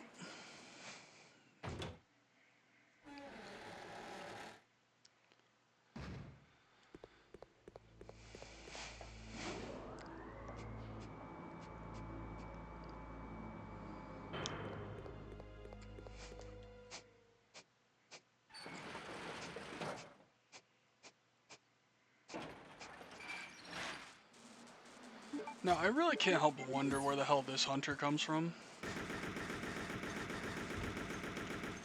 Luckily, he's far enough away that...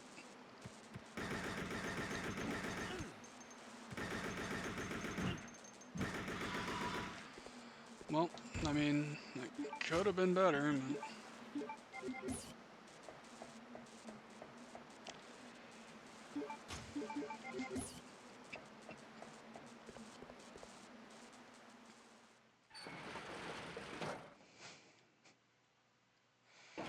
These motherfuckers don't care about my happiness at all.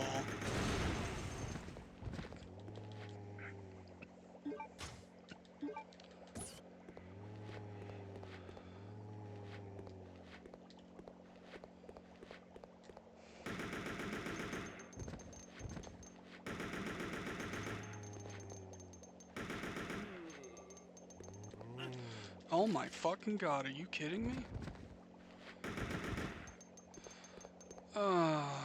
I'm unhappy.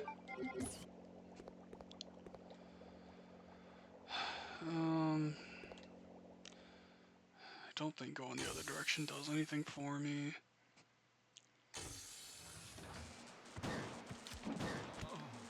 Alright.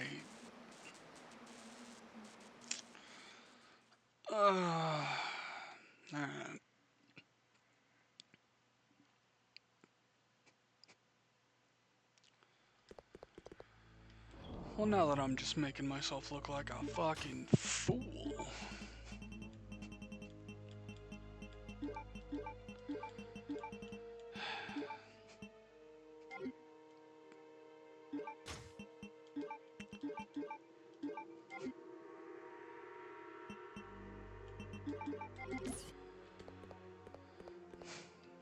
So, moral of the story, the hunters in this game are pricks.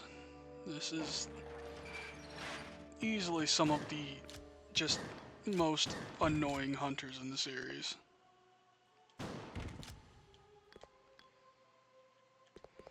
For multiple reasons.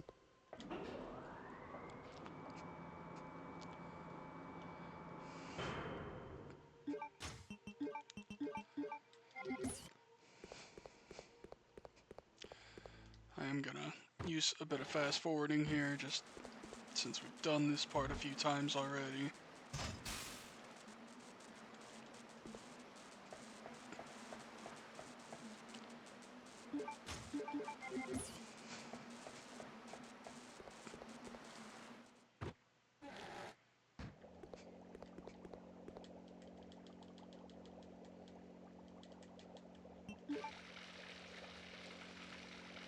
Fuck.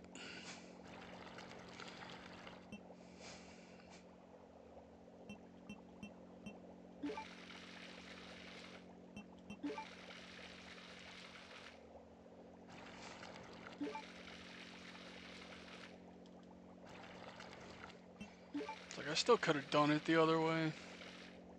I just wasn't thinking about it.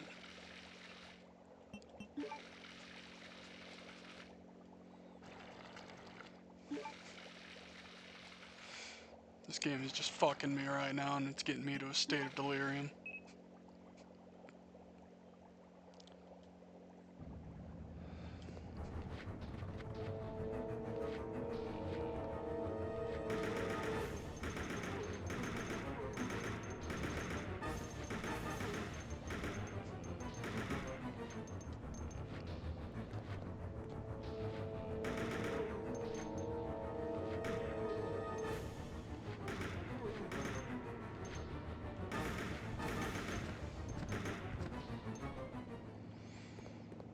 So, right there, I was demonstration of just using like a combination of the game's lock-on system with like the audio cues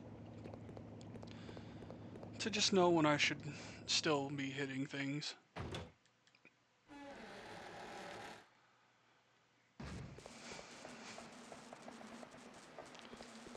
Look at that man go fast.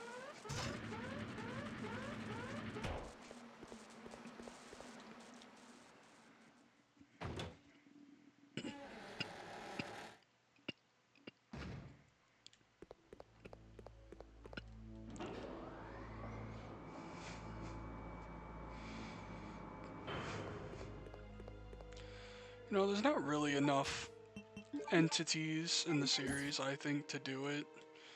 But I would love to see like a Resident Evil 3 into Pokemon ROM hack.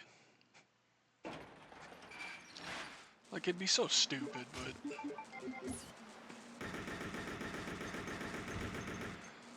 Okay, got the first knockdown.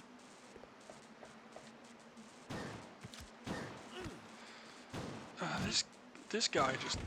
He's gargling dicks all day long. No, not that there's anything wrong with that, more power to him, but can he not fucking do it to me?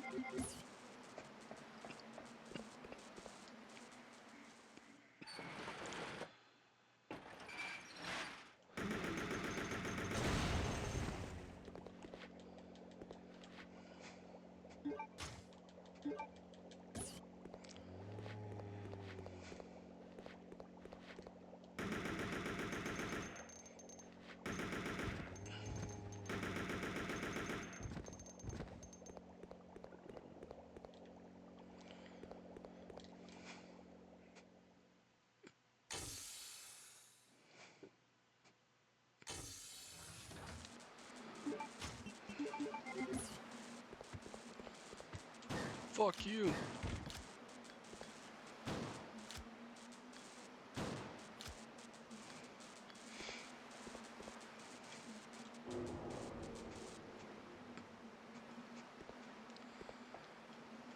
Alrighty. Hopefully there shouldn't be any more hiccups.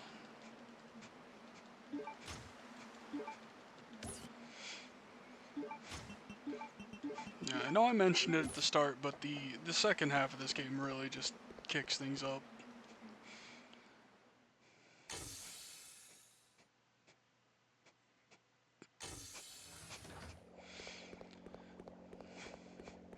And I had a bowl of cereal for dinner, and I am feeling it. I am fucking hungry. Should have had something more. Had this cool cereal though. It was like Raisin Bran, but with blueberries instead of raisins.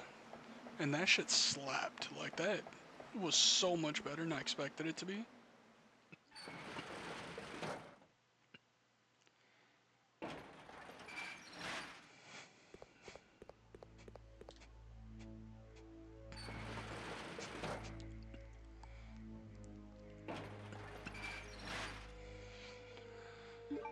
Okay. I'm just gonna do another save right goddamn now because I don't want to see that hallway again.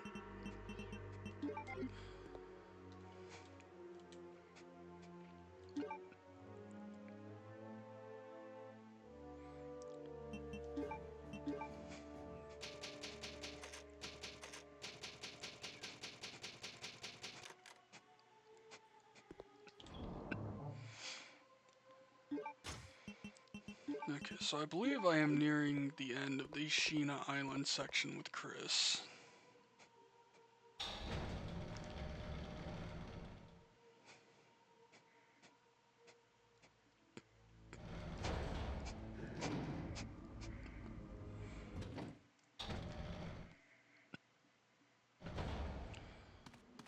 So, these are the hunters that can poison you that I mentioned.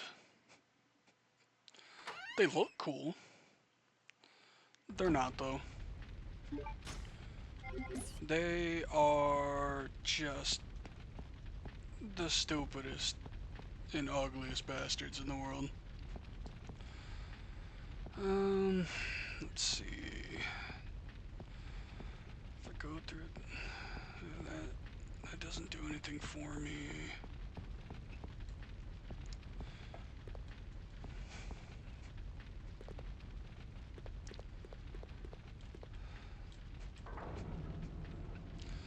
And I believe there are just gonna be, like, by default hunters in this room now.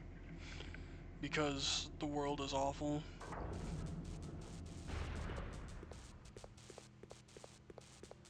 Okay, maybe not.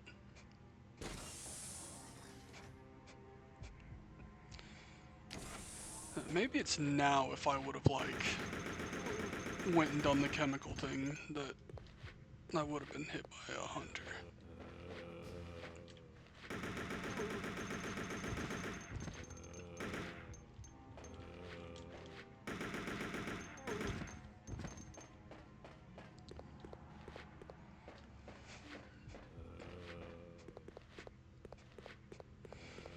I don't actually remember if I'm going to need to come through this room again, so I'm not going to worry about killing them off.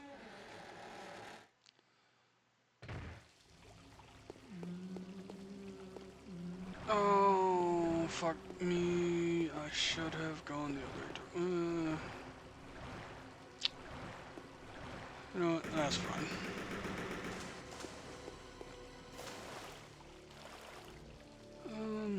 Yeah.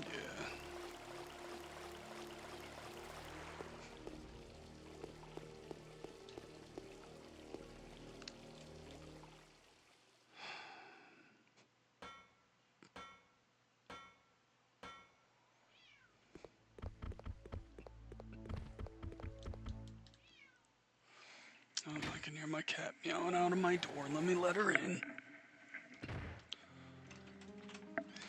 Come on, Karma. Where were you earlier when I needed emotional support?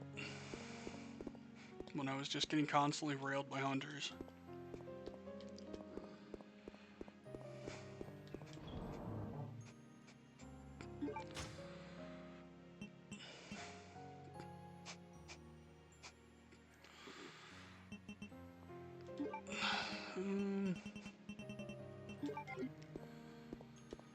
So there's a quote-unquote boss fight coming up. I say quote-unquote because it's like the least threatening fight in existence. But at the same time, it's also incredibly annoying.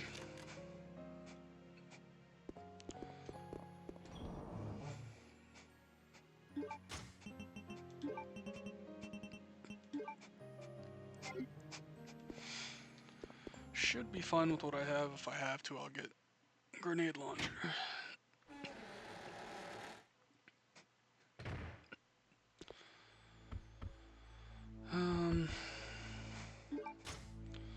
So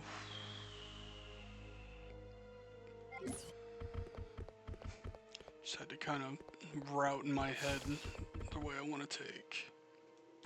Oh, fuck, I can't take. Okay, well.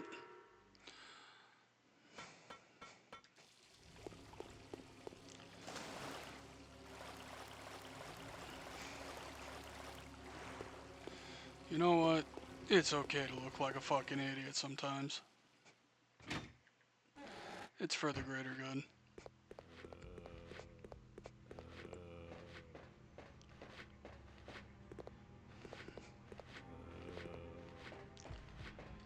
Okay, if it was just him, that's fine.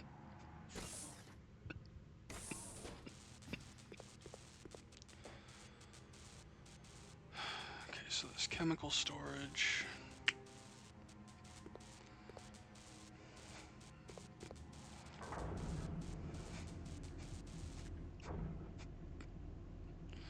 Oh, fuck, I'm an idiot. Yeah, okay, I remember now.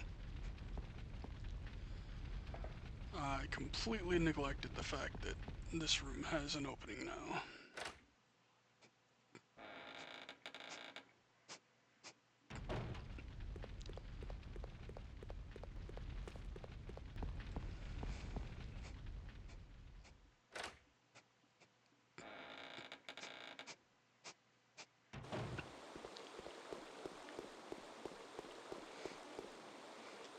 No, it wouldn't be Resident Evil if you didn't have to take just obscenely roundabout ways to get places. It's really part of the charm.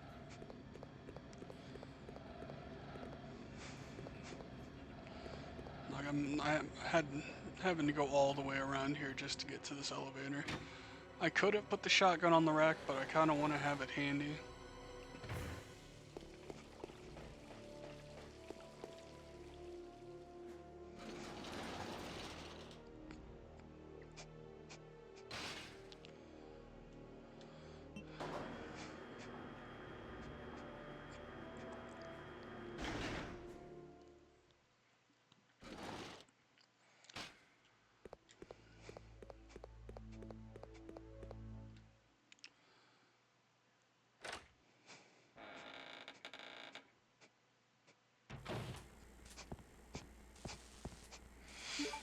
Alright, let's cram the Triforce in here.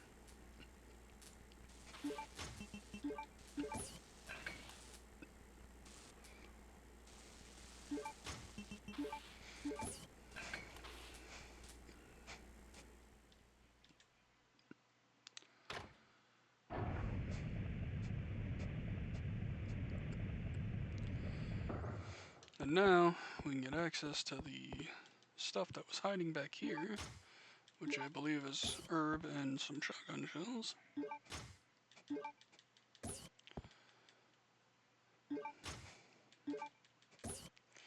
A nice haul of shotgun shells.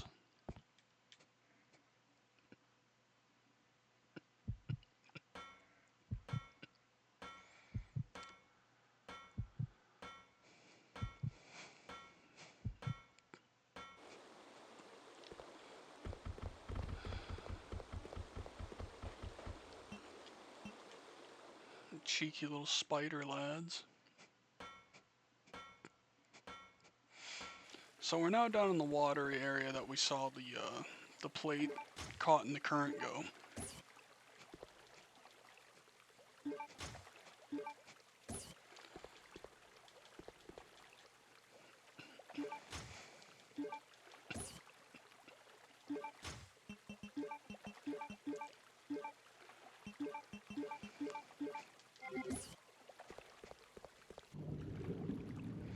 And there's the plate. Now what's guarding it? Well, there's a little guy that we saw back in the first half of the game called the Albinoid. Now he's all grown up. The song that plays here is incredible, and I don't know why they gave the Albinoid such a good song, because there's nothing, like, this song feels so dire, but there is nothing dire about this. He stays in that water and just continuously electrocutes it. And you can just kind of go in there, pick up the plate by like tanking electricity. I know there's a way to just go in there and get it without getting hit. I'm not sure what it is offhand, but the part that really sucks about this though, and why it's annoying, is because just hitting this guy is a fucking nightmare. He moves around a lot, and it's just awkward angles.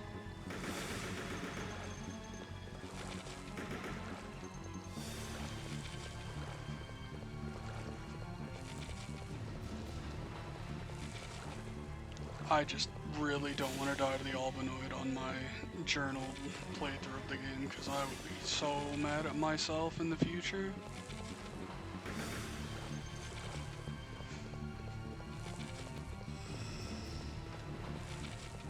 Maybe that's why they gave such a good song, because they knew that this just sucked.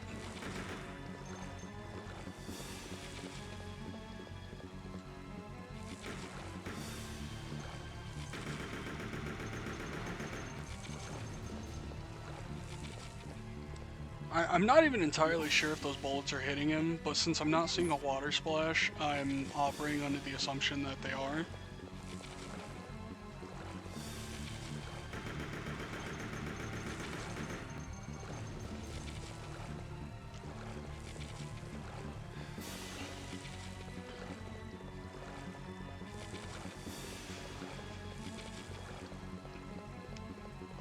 So yeah, this is the fight. There's probably an easier way to do this, a way to really trivialize it that I'm not aware of.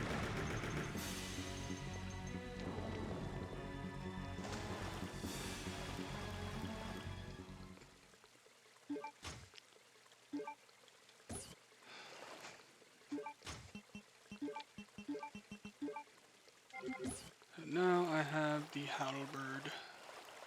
Called it an axe earlier. I mean, halberd's just a pole axe, so. But you can go and tell me I'm wrong.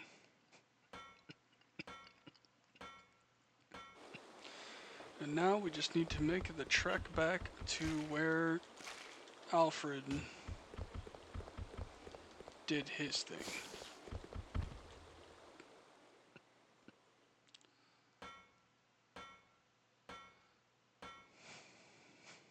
Did I get poisoned? I did not. Okay.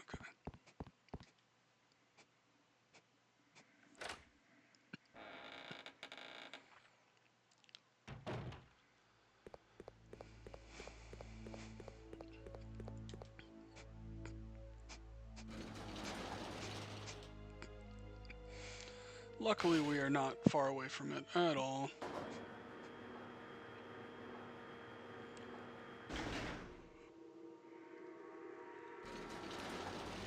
Ah, excuse me.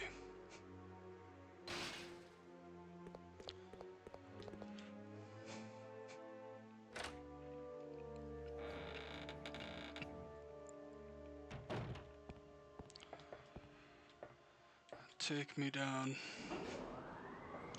Take me out. Just fucking end me, dude.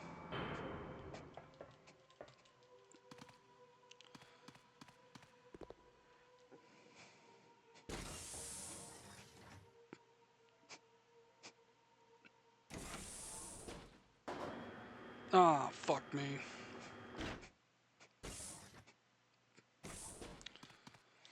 Yeah, so, yeah, realistically, if you didn't grab the submachine guns earlier, you could do it now, but like,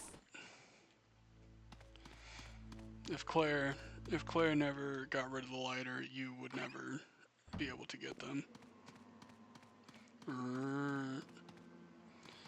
That's you, dude.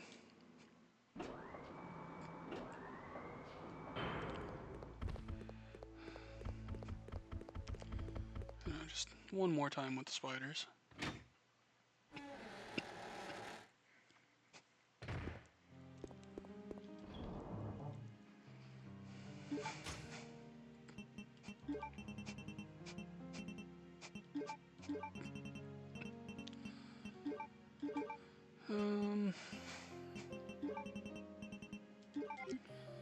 Yeah, I'll keep this for now.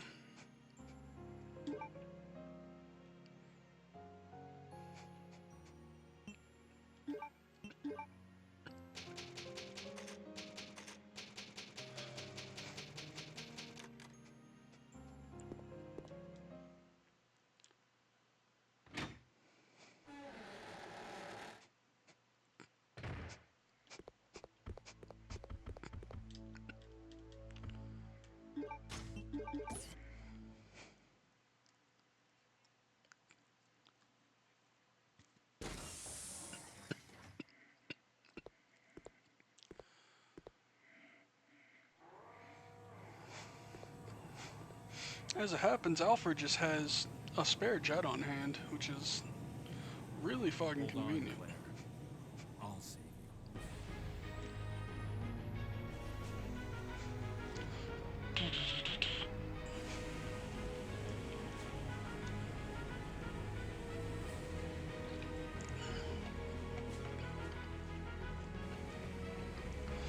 Man, I'm drinking some cherry pomegranate juice. This shit is so good.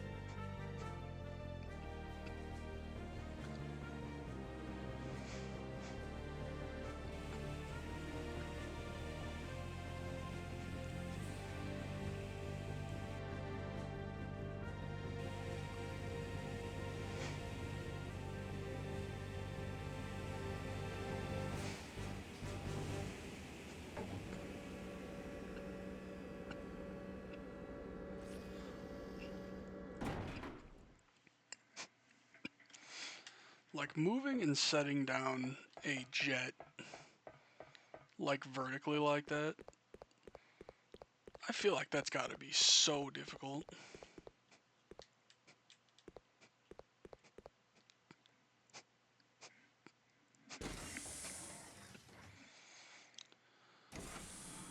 So now, there's these things.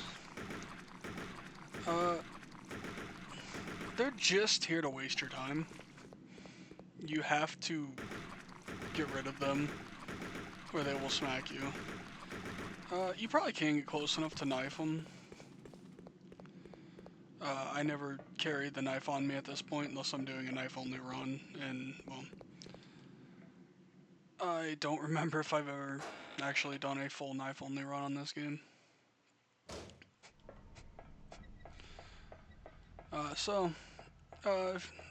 If you don't remember, when Claire and Steve escaped, the area started flooding as they were drilling through the walls. So now, like, the lower sections of this place is inaccessible, as it is all just fucking ice.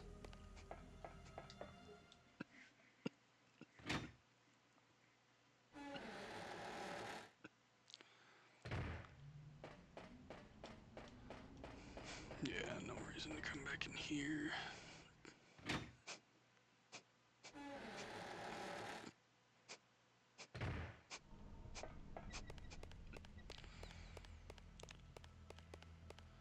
Now, this section kind of irks me.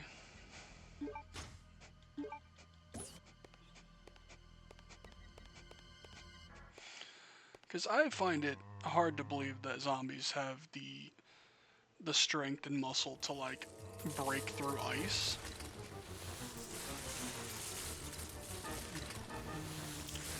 Like, I get they haven't necessarily been zombified for all that long, but still just seems a little absurd to me.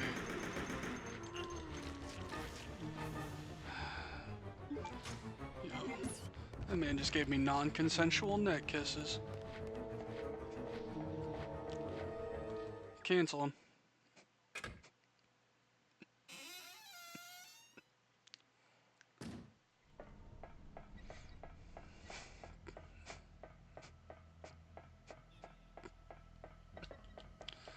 No, I don't need to go back there.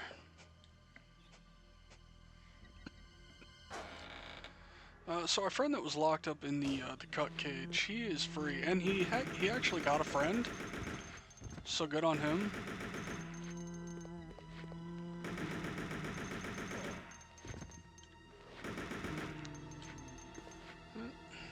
Alright, well. Used up that.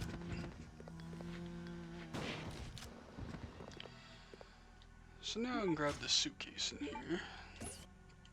Or a door aluminum case, if you will. I don't actually remember what's in this case. Or if, I don't think he can open it. Yeah, it's a lockpick one. So it's probably just gunpowder again. Which is fine. It's not, like, useless at this point. It's just not as useful.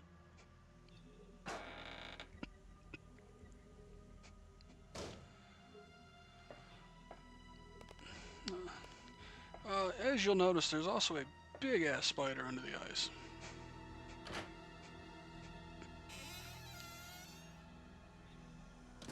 So, you know, that'll be something I have to deal with. And because, you know... What? He's here? There's no happiness allowed here, so...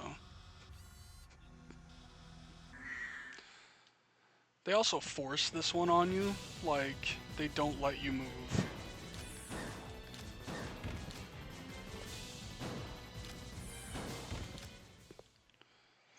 So it's like here, you know, fuck you, waste 5 shells.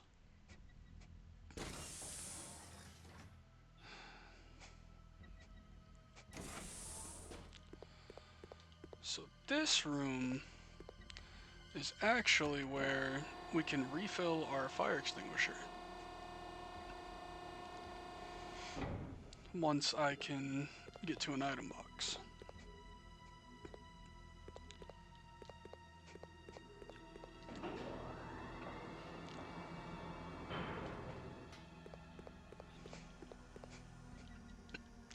Okay, yeah. So, because, you know, Resident Evil contrivances, we now need this valve handle to be back to a square.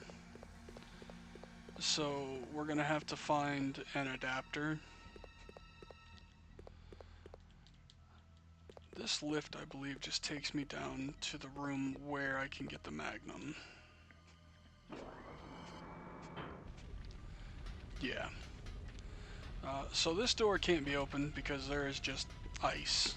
It is all frozen over there, so.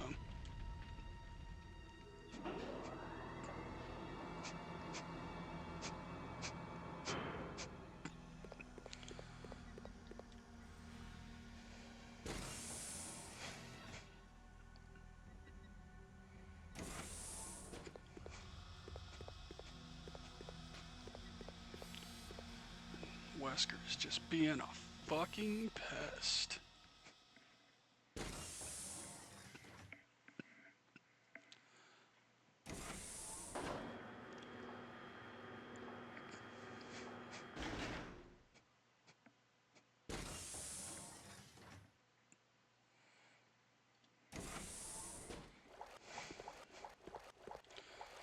That sound you hear is a fucking poison hunter, and I just can't be asked right now.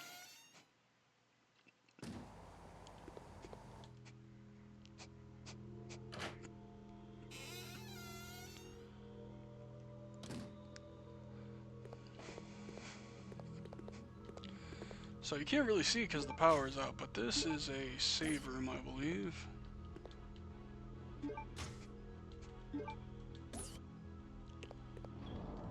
Yeah.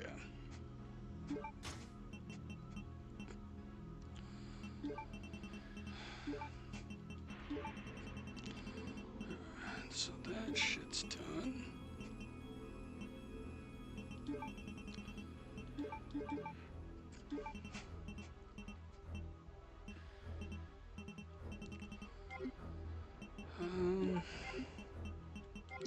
Fuck it. I'll try and just stick with this. So this one's octagonal, so I can still use this.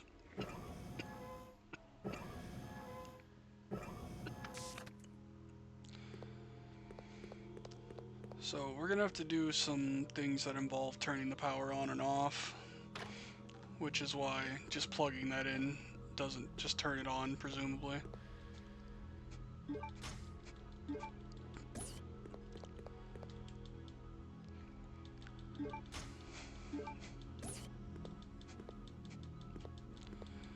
Hello, pick up the herb.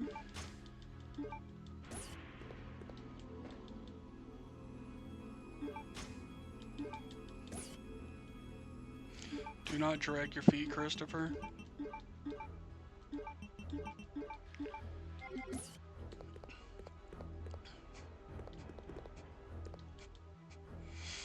Yeah, stuff kind of hiding all over this room once you get the lights on.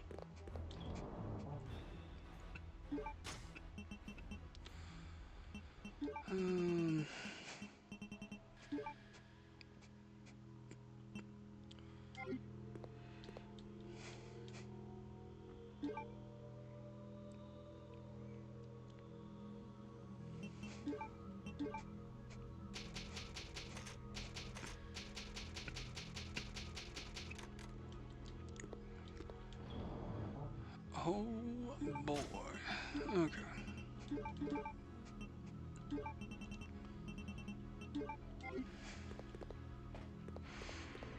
And I just remembered Claire got poisoned by Nosferatu. I'm gonna have to figure out what the hell I have to do there.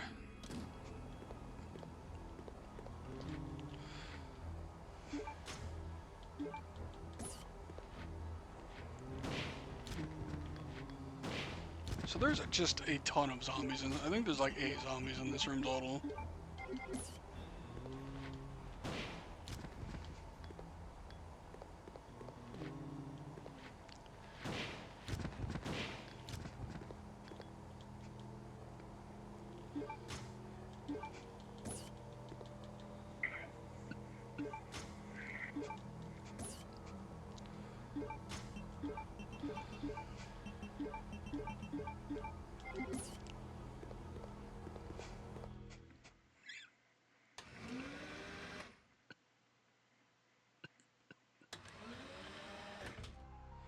Does this room look familiar at all?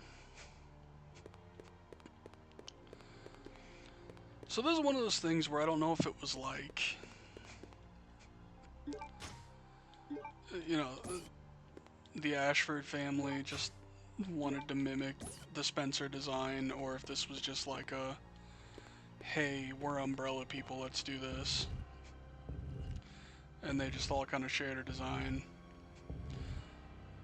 So getting the map's a little different in this. There's a spot on the left side where the floor is like cracked.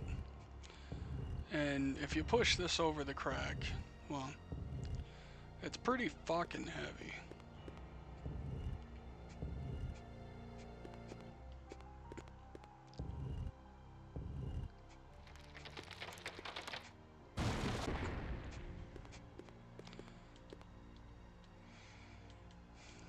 Grab the map of the lab. This is locked with a biohazard symbol.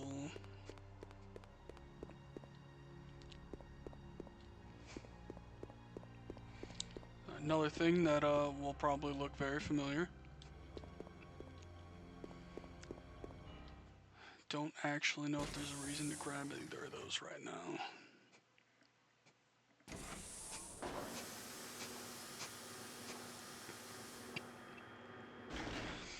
Decontamination, you know, and they forced a shower on me.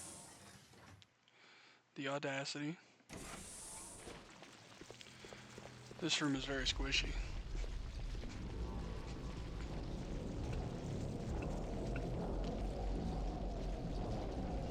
So that is just presumably like a giant anthill or something. You know, Alfred and Alexia are like obsessed with ants and bugs and shit, and it's their whole storyline is just weird. Like, you've got incest, you've got bugs.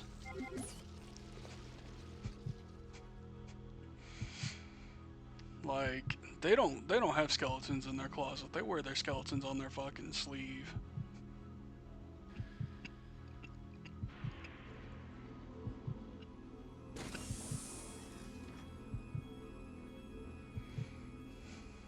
Tension. It's palpable. So we vaguely got to see this room in a cutscene. This is the room that Alfred woke Alexia up in.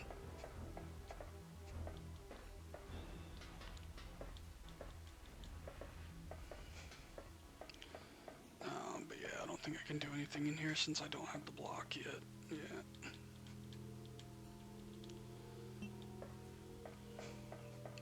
I mean, I could do the puzzle because it's essentially just like a mirror thing, but I still need to have the actual block.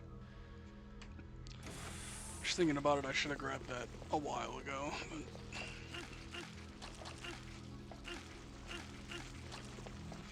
But you get to hear Chris moan a lot in this room, though, so silver lining.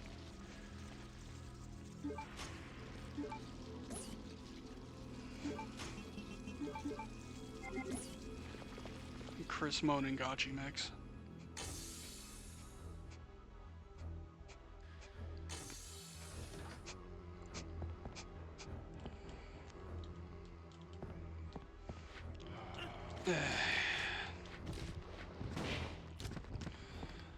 So this is a room where you can actually get some use out of the lighter.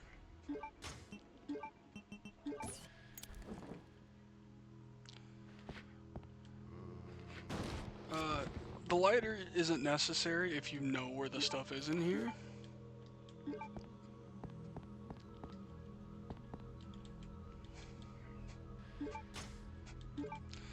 But there's just a little section that people might not realize, like the lighter has a use in.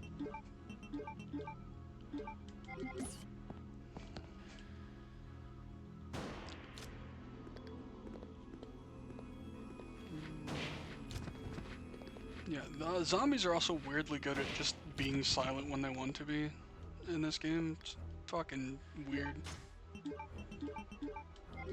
Like, I get that they do it to try and fuck with you, but it's still rude.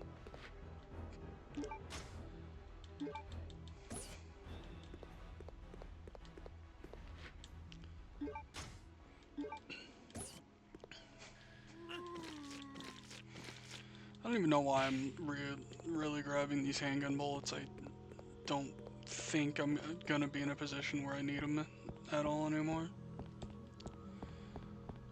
But I guess you never know.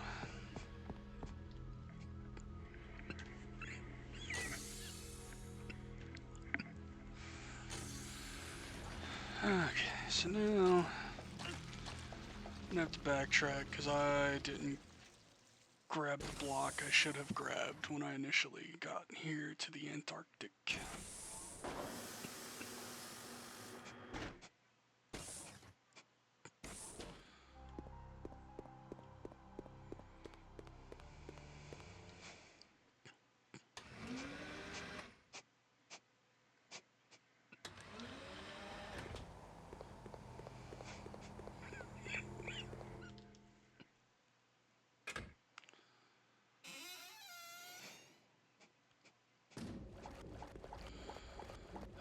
Okay.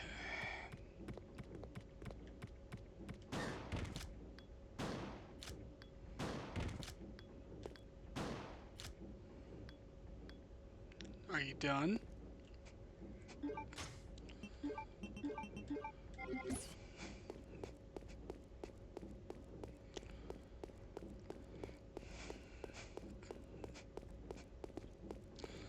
So now that the light is on in here, you can see a couple of shiny things. More of these dragonfly wings.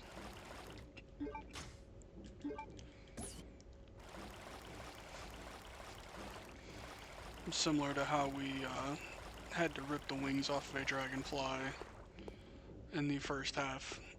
Gonna have to reapply the wings to a dragonfly in this half. Bit more nostalgia right here for you.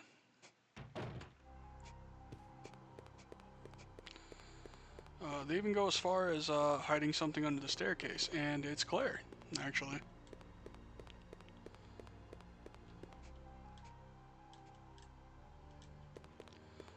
So you need a knife to get in there. I'm pretty sure there's one on the ground somewhere. But I'm not done yet.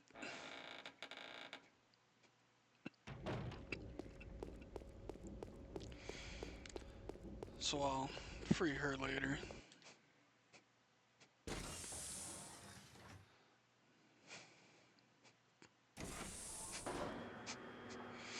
So right now, the main things I'm trying to get is the 3 members of the Ashford family have these, like, gems.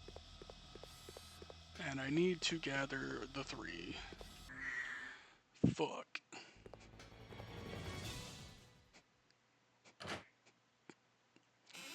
That's a problem for future me.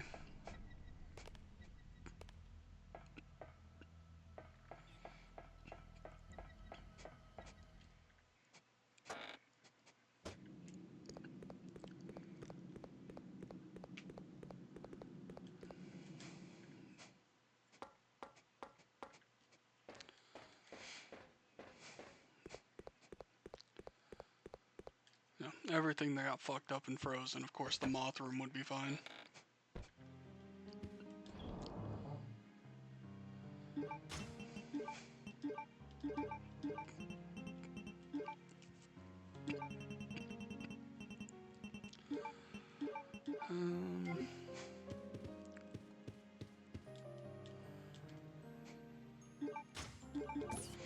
I feel like this thing you could easily mistake as decoration, but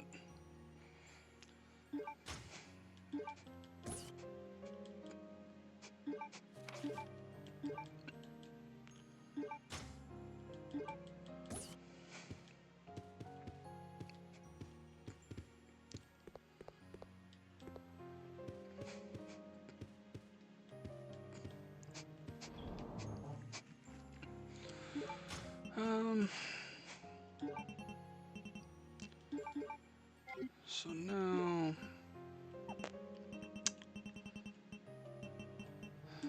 gonna want to get the fire extinguisher thing done.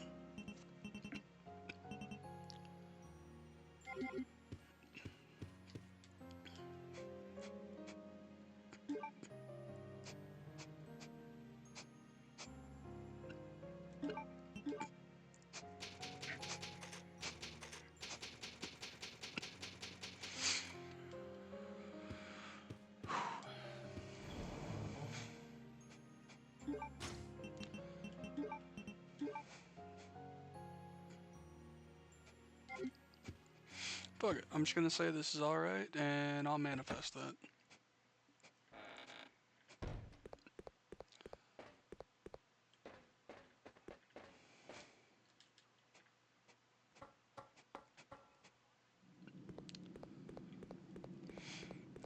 So, now that I remembered the paperweight, and other things that I shouldn't have forgotten earlier,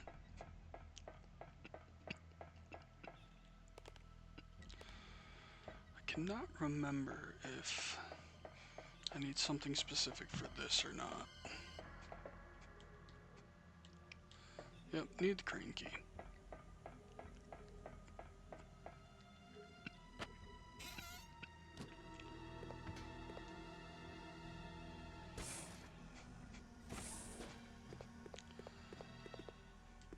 So, get ready for a cool, like, suction sound effect. Oh, yeah.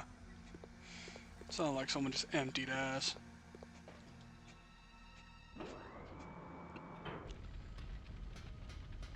Alright, so now, can fight the cruelest evil of all, and acquire the Magnum. We also previously set a detonator over here that required the lighter to open. And it just so happens that now we have the lighter here.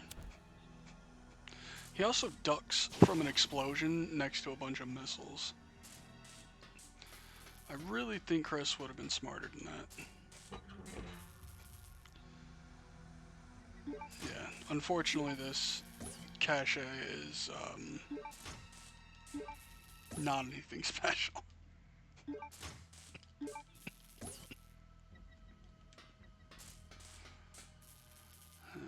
so I think that was everything to grab in here.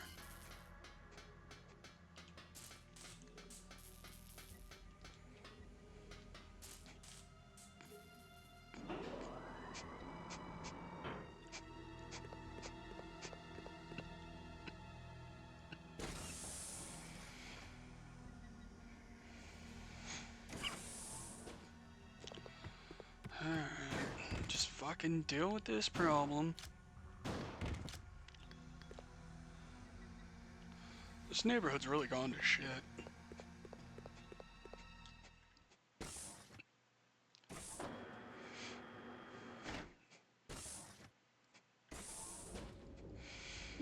Yeah, I'm gonna be fast forwarding through loading screens more often right now just because I'll probably have to do a bit of backtracking. I don't exactly remember this, like, beat for beat.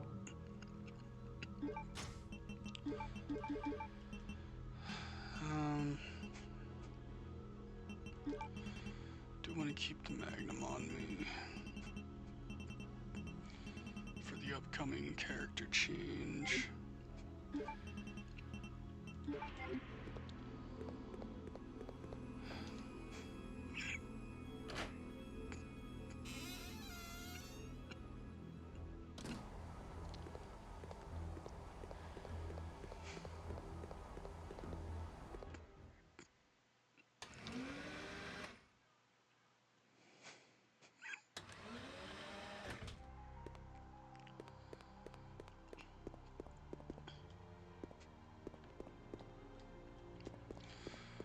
Actually, hold on.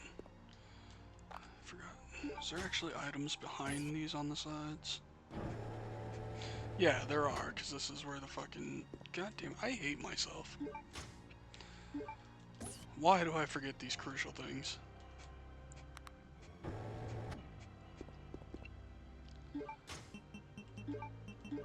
I'm just gonna chalk it up to feeling kind of sick.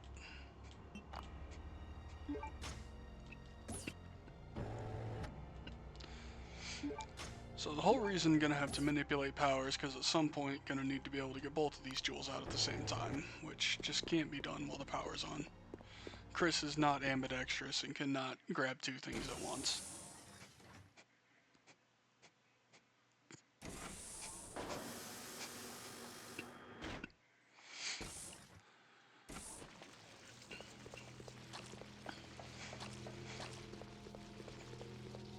It's just so fucking squishy.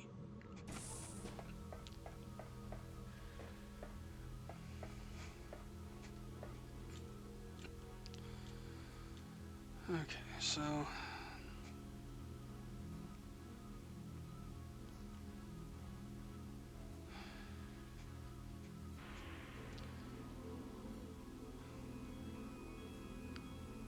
Spade Heart, Crown A.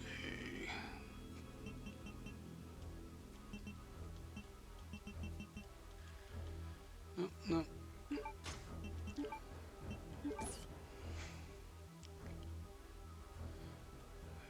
that okay?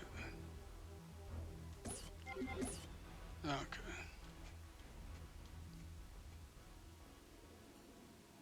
So yeah, okay, it's a crown, heart spade, I believe. Fuck.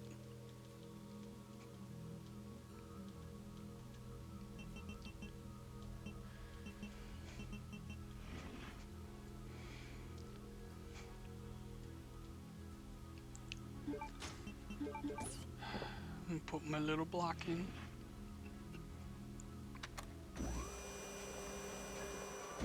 Oh, look, it's Alfred. Oh, shucks. He's been kind of fucked up.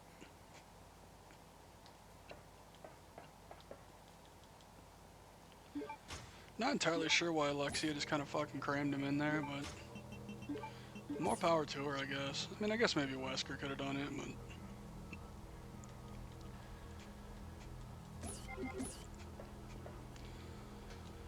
So that is jewel number 1. So now we need the jewel from Alexia and Nosferatu, since he was their father.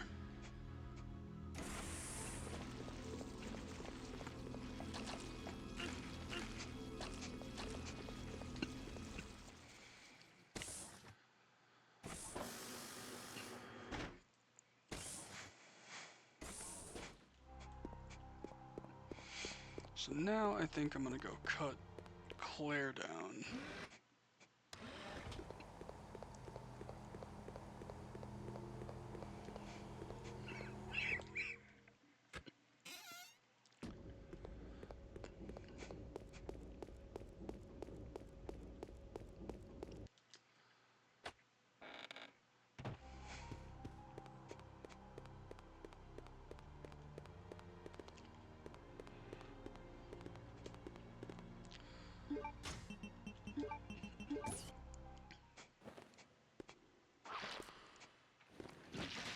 Squishy noises.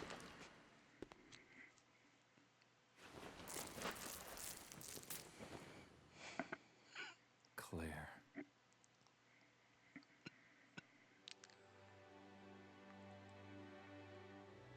Chris!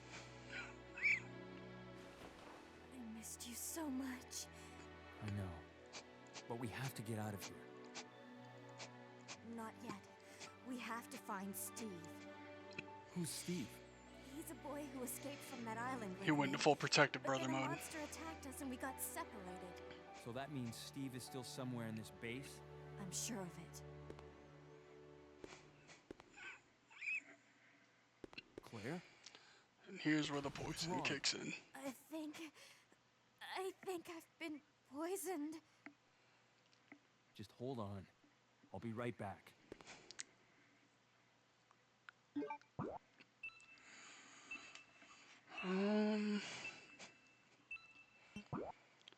That's the B2F.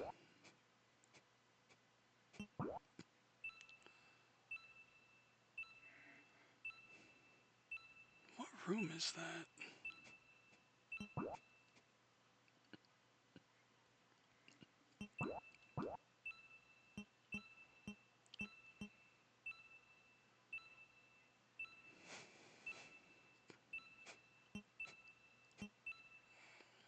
That's the save room. That's Moth Hell.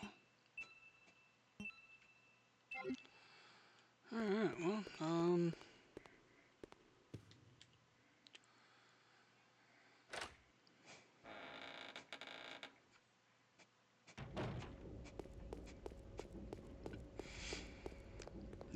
I honestly cannot tell you how many years it has been since since Claire's gotten poisoned during the Nosferatu fight for me.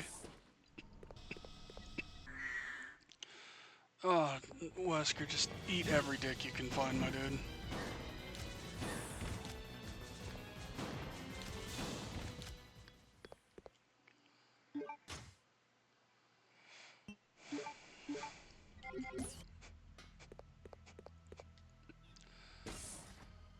So trying to think, is it maybe implying this room here?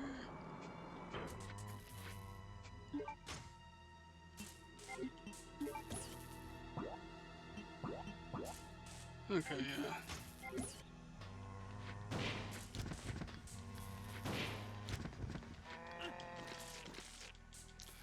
Go fuck yourself, sir.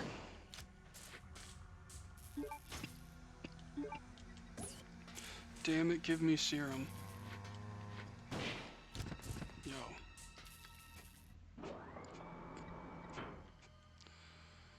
Alright, well I do have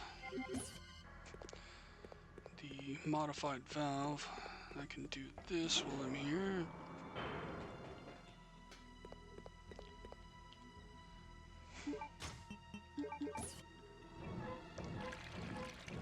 water.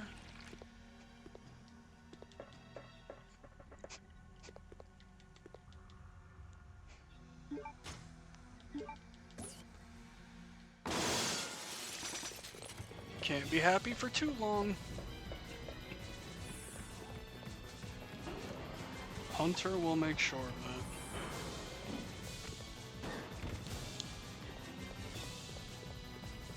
Pretty sure I don't need to come in this room ever again.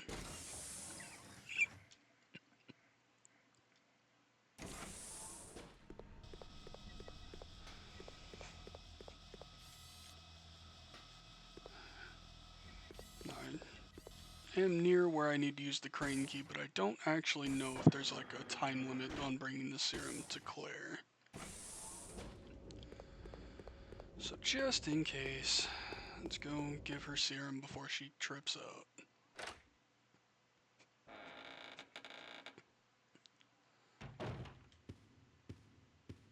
Claire, I'll take care of you now. Drink this. Feeling better? Thanks to you. Just like a big brother, huh? You're always looking out for your little sister.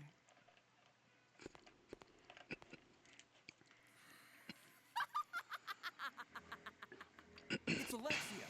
Alexia? There really is an Alexia? It is almost time, you genetically inferior siblings. After her! She might know where Steve is. Let's go.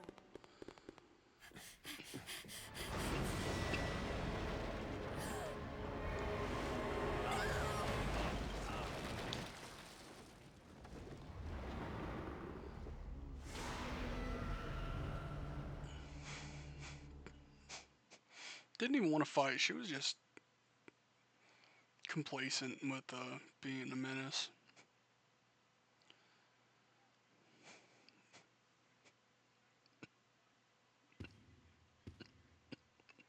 Chris!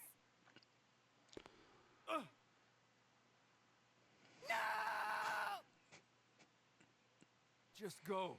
Steve is I'll be very fine. loud. But Chris! You've got to save Steve. Go!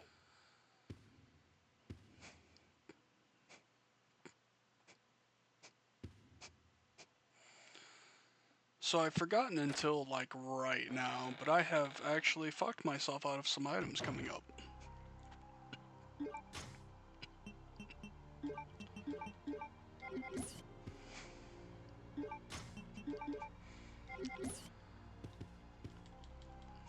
And I will explain that here in a second. It kind of goes along with what I had talked about with being aware in terms of like who has what items at certain times.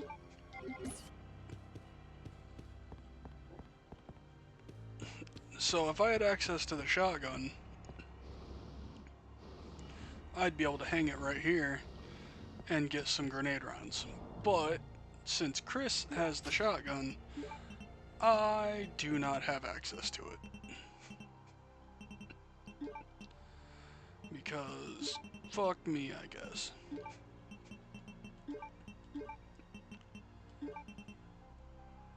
Oh, the bow gun can fuck off forever.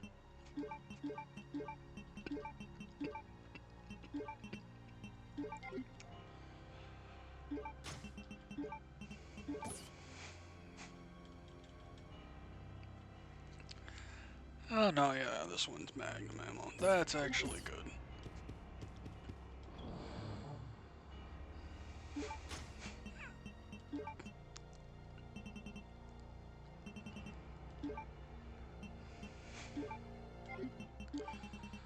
So, coming up relatively soon is a part that's pretty infamous for just being really brutal to people. I'm hoping I won't be an idiot and eat shit, but you never know.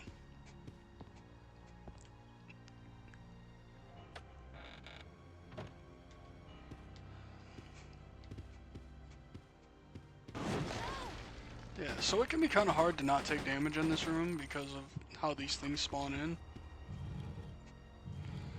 Another little, like, RE1 throwback is, you know, the dogs bursting through the windows, and you got things you can shove.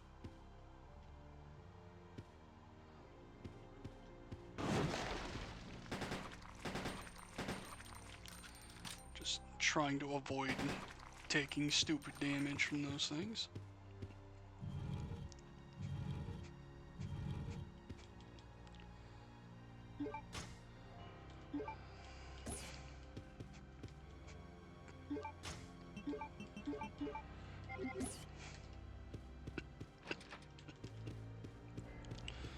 Chris comes through there later.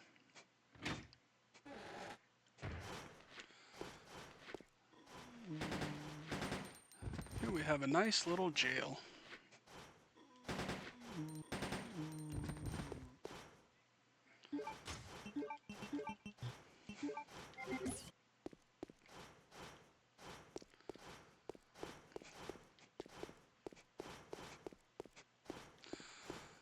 So this part right here is like infamously anxiety inducing.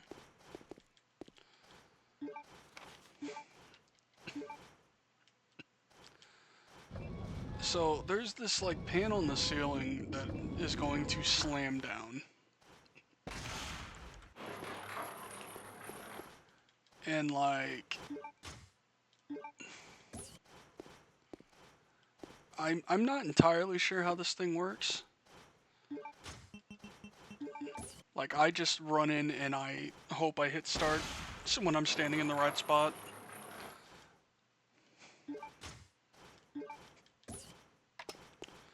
Yeah, luckily, once you get the security card, it doesn't slam anymore. Holy fuck. Anymore.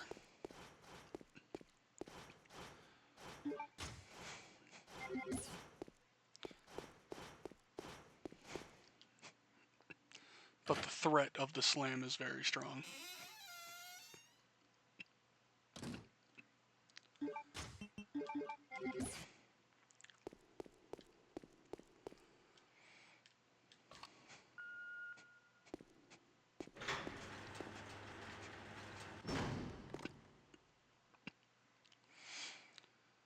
All these doors locking on their own.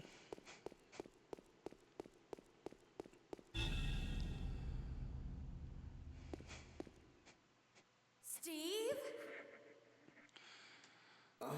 Now Steve has the big axe.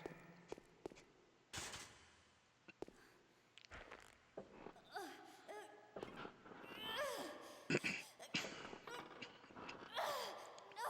I can't do it. Who did this to you? That crazy woman told me she was gonna perform the same experiment on me that she did on her own father. She's completely insane. What's wrong?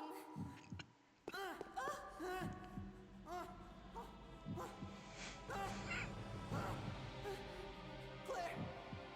Can't breathe. Claire! Help me! Claire!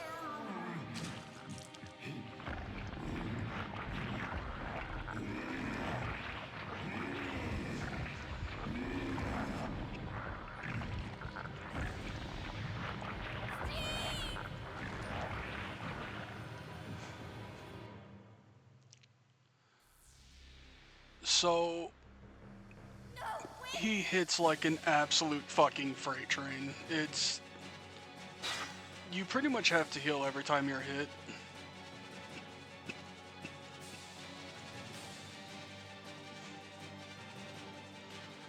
There's a certain pattern you can use to like maneuver him in a way where you won't have to worry about it. Yeah, that one hit put me into orange caution. Luckily, you really don't have to run too far, but like, man, when you go into a full-blown panic in that section, like, that shit's brutal.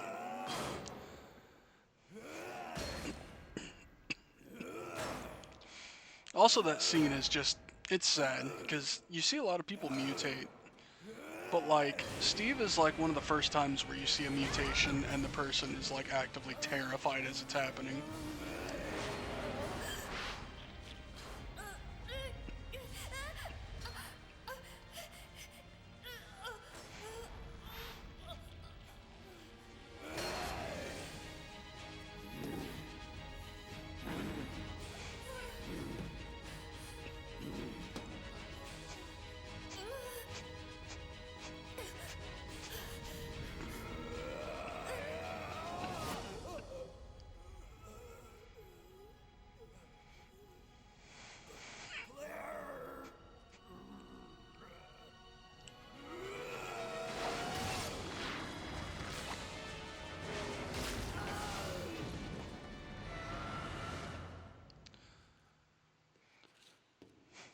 Oh, Steve. So this never really made sense to me. Like, how does he morph back into a human?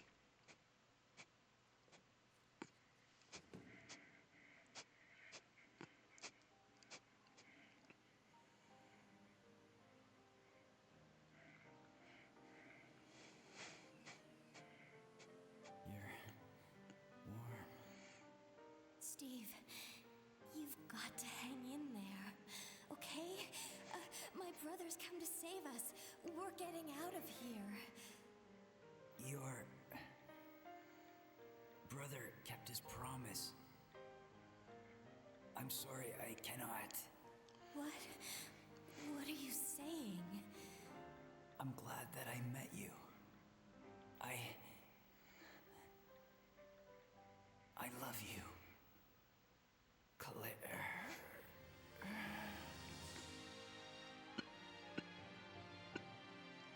Steve? Steve?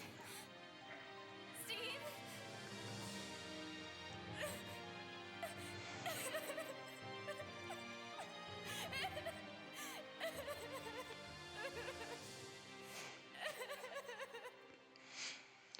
Now that really feels more like trauma bonding than love, but I mean, he was only 17, so. At last, I found you, Alexia. Come with me.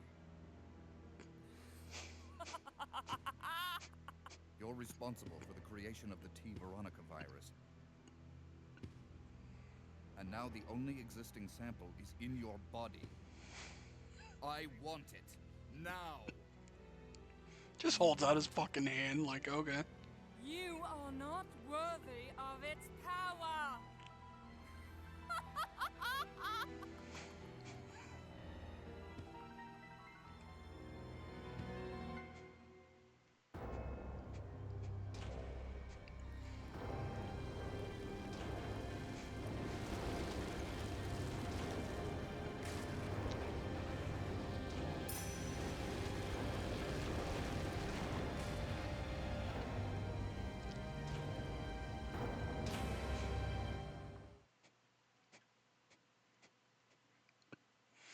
That's such a cool transformation.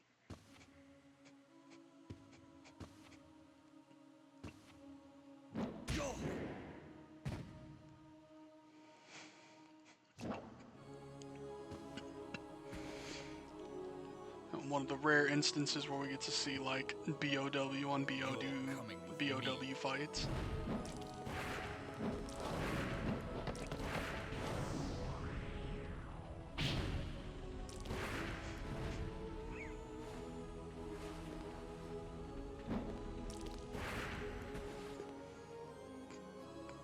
Chris! Wesker.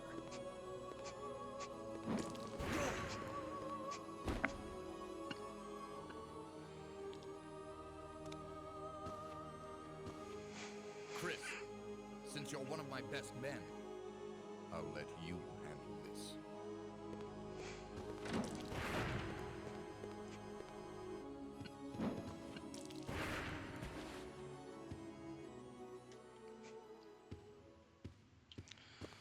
So this fight's not too bad, except that if you're not prepared right at the start, she does have an instant kill she can hit you with. if she gets you up close.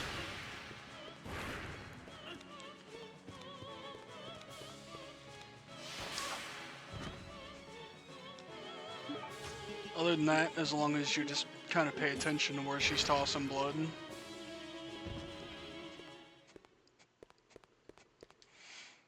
Yeah, she goes down pretty fast if you bring the Magnum with you. And that gives access to her jewel.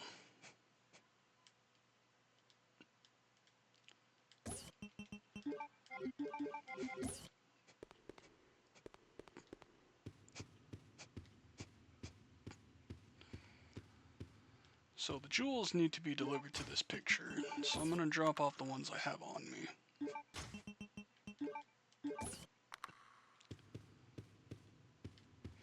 And now that we have the crane key, I can go back and get... Oh, she's not dead if you can believe it. Lexi is not going to go down and stay down in 5 shots.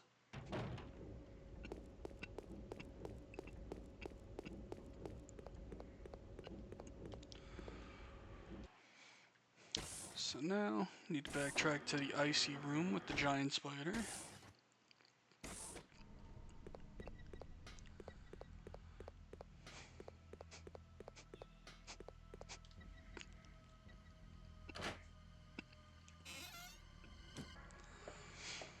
To me, this felt like another callback to RE1. This giant spider, similar to Black Tiger in the first Resident Evil game, is completely optional.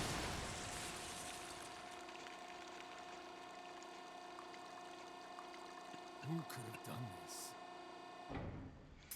He's just kind of hanging out.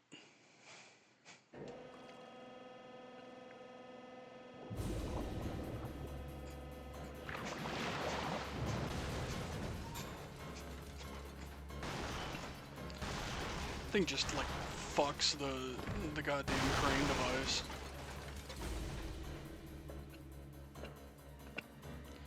Mashing pissers for the fun of it.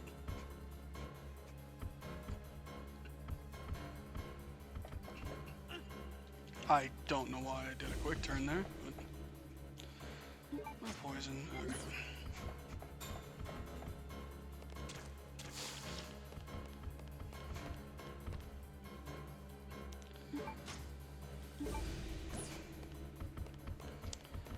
Give me your piece, Alexander.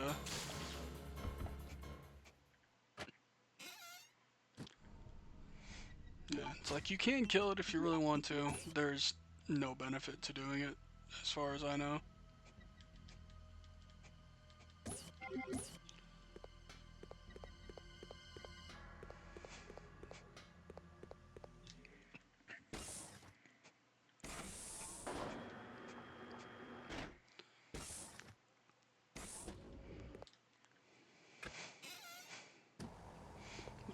Run over here and do a save before I go put this last jewel in.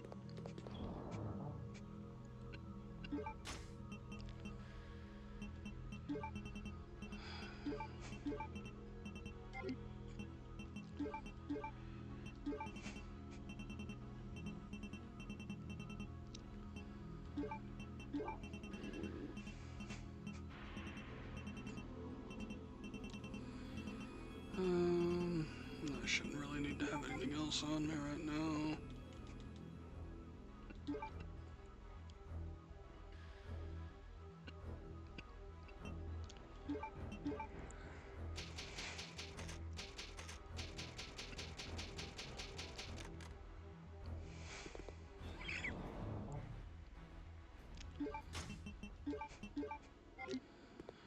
Apologies for just, in general, being lower energy tonight. I think I underestimated just how not great I was feeling. But, this close to the end, gonna see it through. I really don't have much left.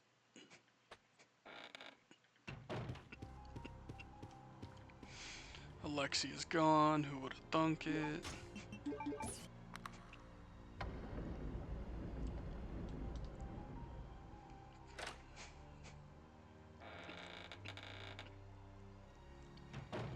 Imagine having a door that you could only open if you, like, gathered your whole family around.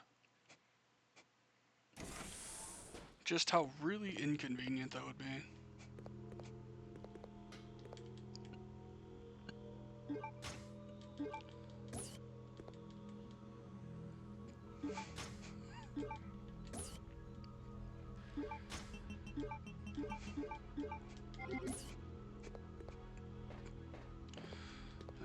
I need to go down first.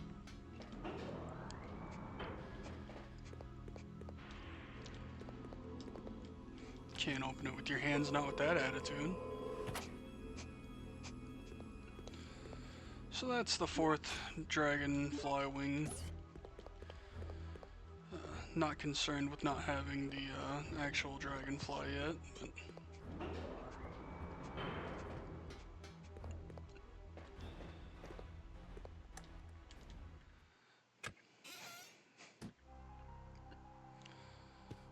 so this gets me access to the section Claire did.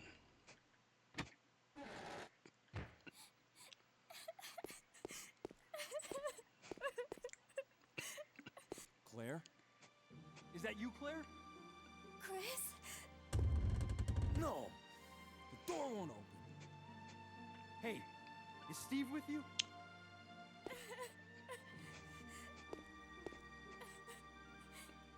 Steve,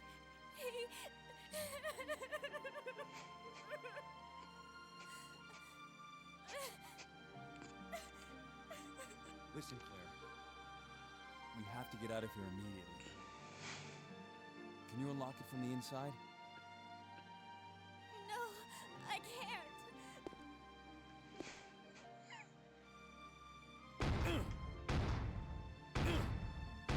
Chris, there should be a self-destruct system somewhere. If you activate it, all the electronic locks might be deactivated.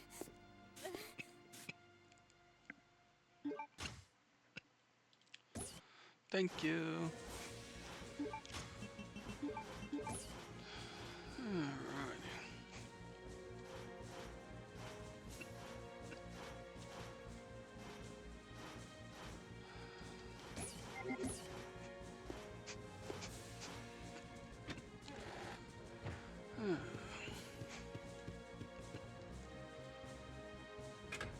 So, Claire was apparently also pretty attached to Steve. I never really understood that part. Once again, like, I could get maybe like a trauma bonding scenario, but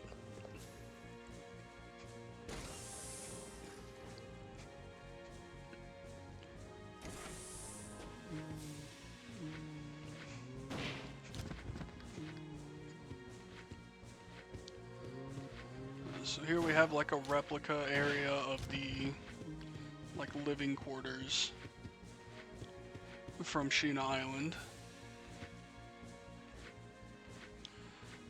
Come on, dude.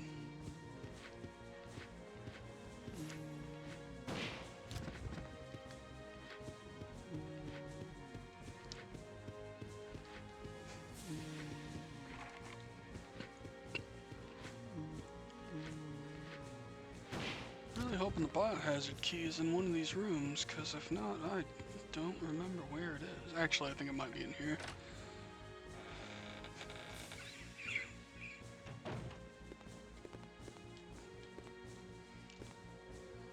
Nothing useful here, he says.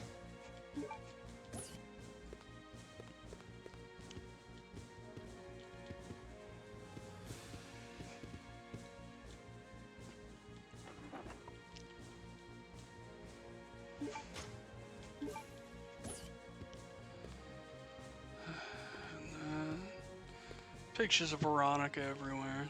They really idolized that woman.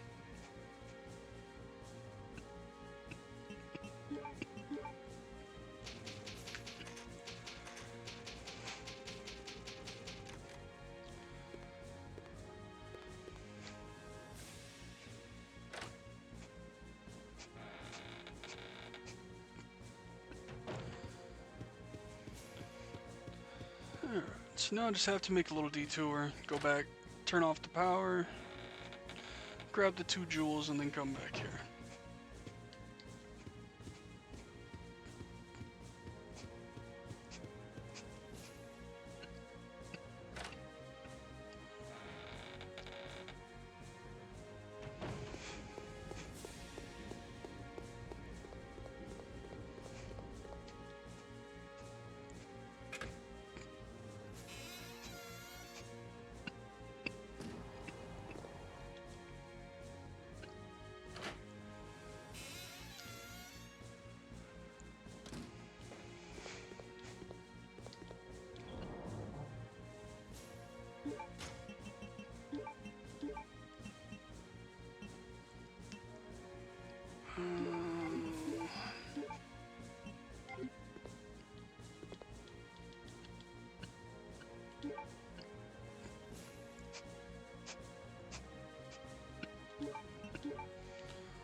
I should have just used the key to get it out of my inventory, but oh well.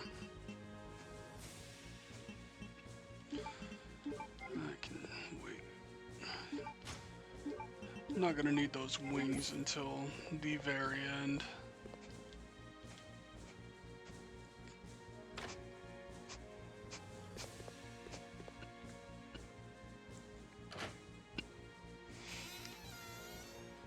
So now that the power is off, taking one of the eyes out of the tiger statue will no longer cause it to rotate.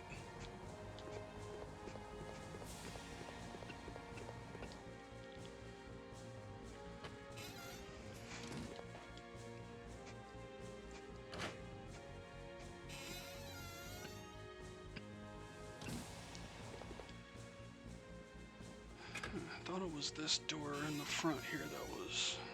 Nah, but that wouldn't make sense. So.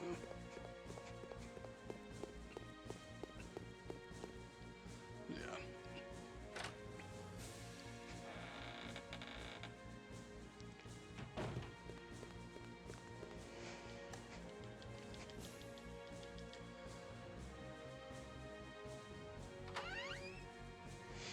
This is a really good song. Resident Evil music is just... it's something special.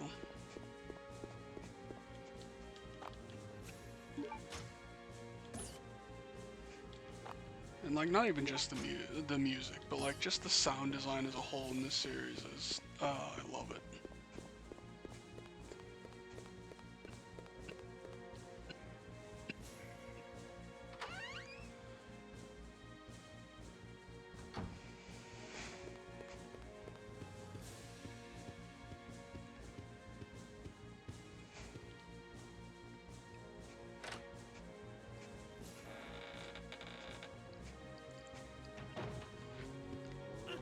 Oh, fucking eat a dick. Yep, that's what I wanted.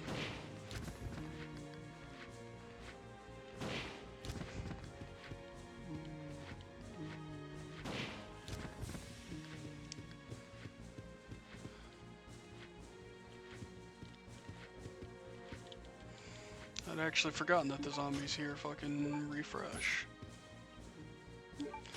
I wouldn't have bothered killing them the first time.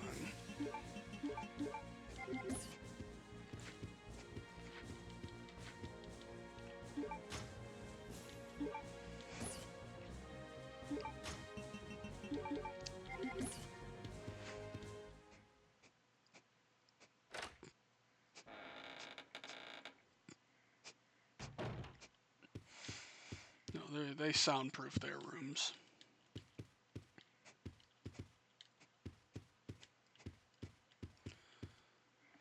So because this family just seems to be obsessed with having the same shit in various places, you just have a similar setup here where doing music box shenanigans.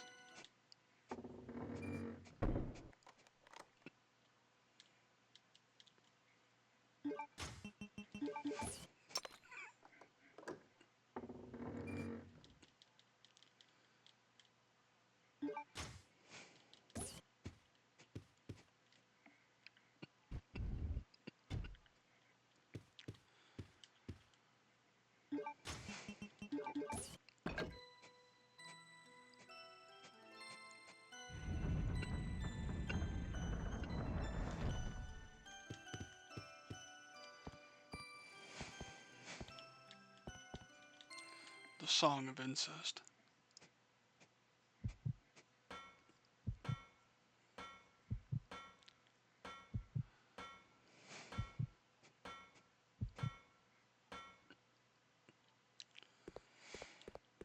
Yeah, this upper section is different, so, you know, good on them for, I guess, having some variety.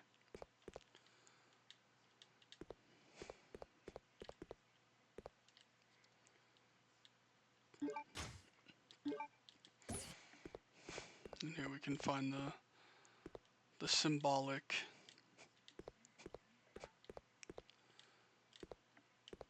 fucking dragonfly body in the dirt.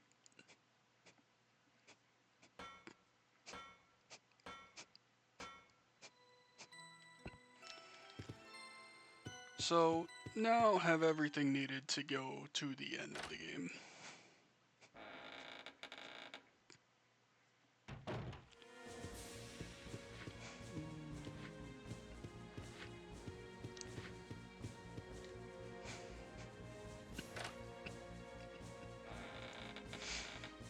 Hopefully the finale shouldn't take me multiple tries. Kept a hold of the Uzis just to try and streamline it as much as possible.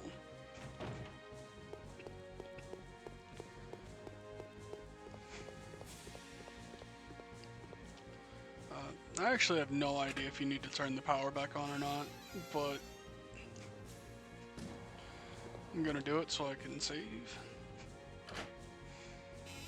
More specifically, gear up.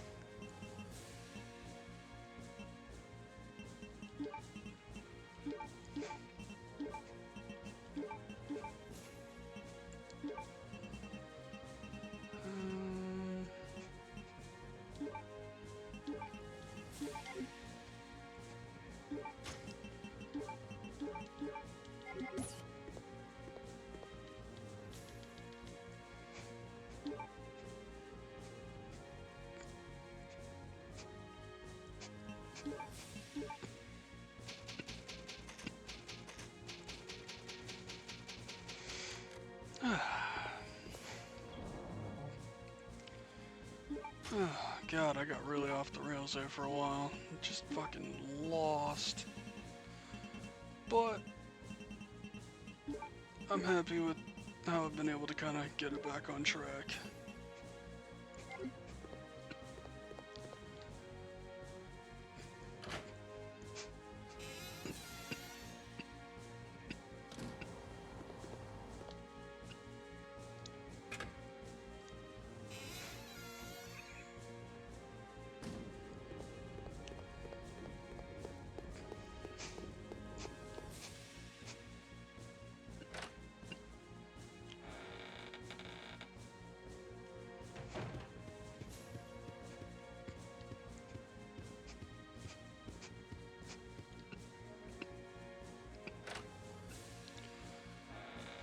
No, they can't just let me take the fucking regular way. Had to break the goddamn floor.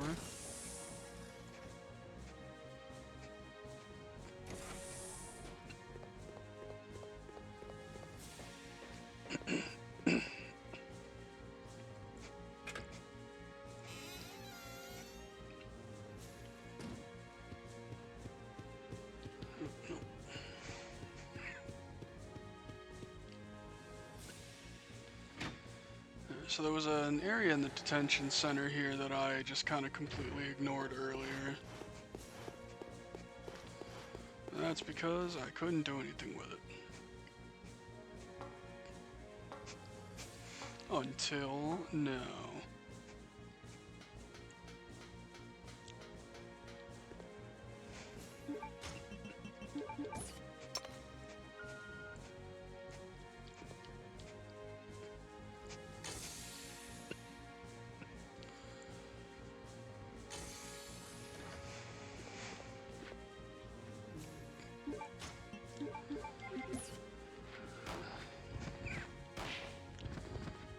So I'd actually wager the submachine guns are more important than magnum shots coming up, so I will use a couple magnum rounds to deal with the dudes here.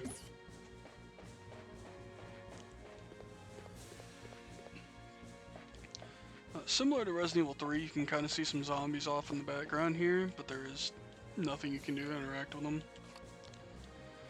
I also don't think the answer to this puzzle is ever explained. I think you just kind of have to figure it out. It's Veronica. You know, name of the game, the person that this Ashford family is fucking obsessed with.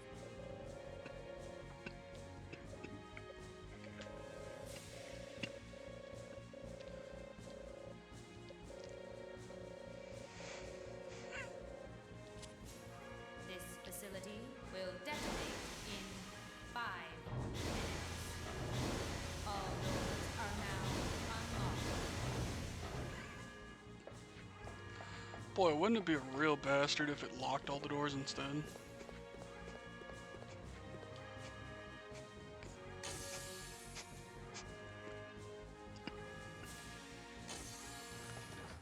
You made it!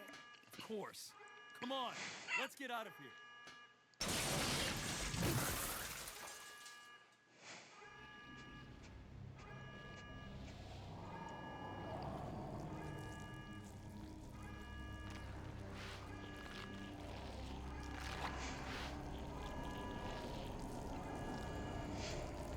What are we gonna do?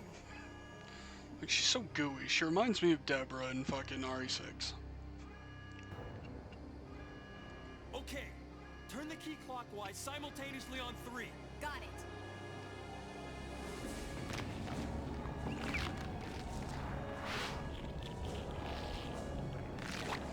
One, 2,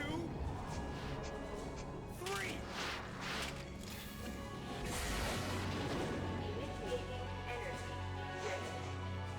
Warning. The safety bomb will not be released until charging is complete.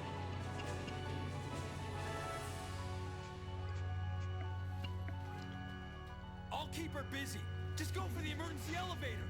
Chris, but I can take care of this. Just go. you have to make it. Don't die on me. So this section's weird. You get like, it feels like maybe at 1 second, maybe 2. You have to shoot Alexia with like anything, and if you don't, she just smacks Claire off the edge and kills her. Like, it really will catch you off guard if you're not actively paying attention.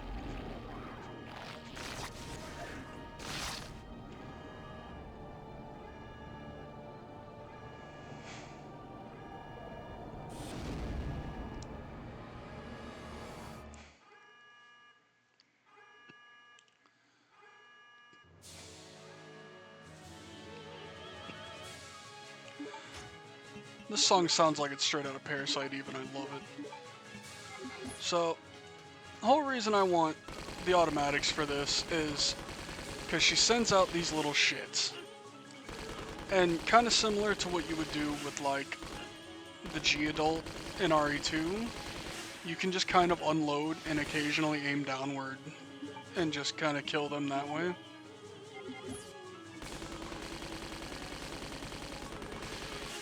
And it just saves you so much headache.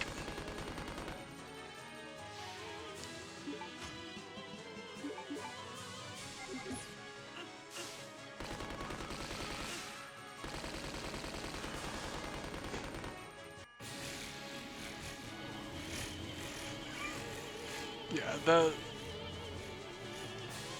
the dual Uzis really make that phase trivial.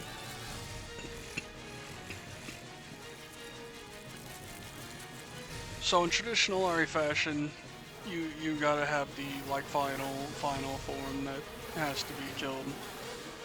There's no rocket launcher this time though. There's something called it's called like a battle launcher or a linear launcher. I don't exactly remember it, but this thing here. One neat thing is you don't, unlike Resident Evil Tradition, you don't actually have to kill her with this. You could just sit here and shoot her with regular ass ammo. Oh, she flew right into that. So hitting her with that launcher is one of those things that this game is kind of known for being a pain in the ass with.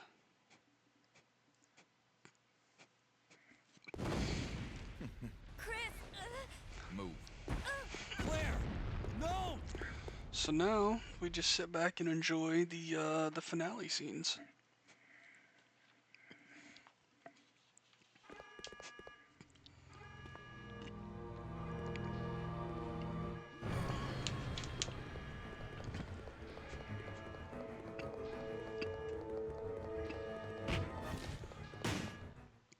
Yeah, why can't I do that?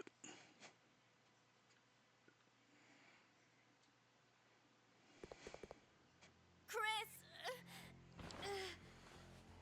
Well done, Chris. It turns out that Alexia's work wasn't much of anything. So now, the only thing left is revenge. Let her go, Wesker! You don't want her. Fine. Claire!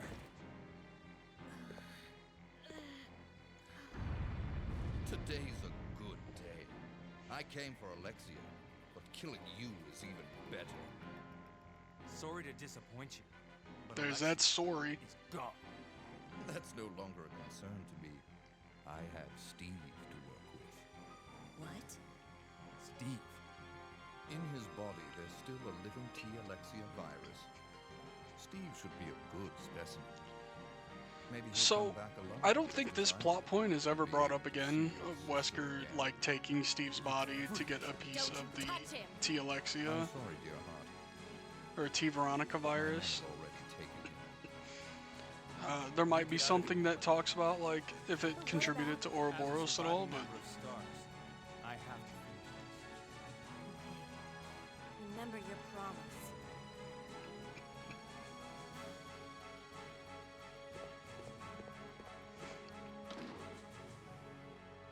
I'll end this once and for all. Say hello to my comrades who you've killed. I don't know where you get your confidence, Chris.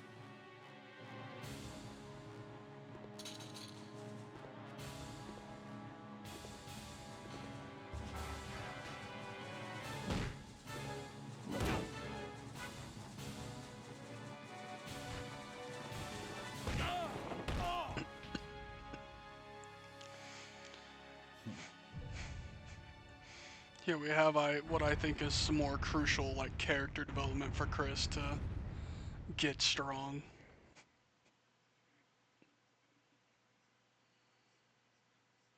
The self-destruct system has been Never listen activated. to anybody that tells you Code Veronica is not canon, or not, like, a mainline game. The self-destruct It doesn't have a system number, has but it been is very much a activated. mainline game. All personnel evacuate immediately.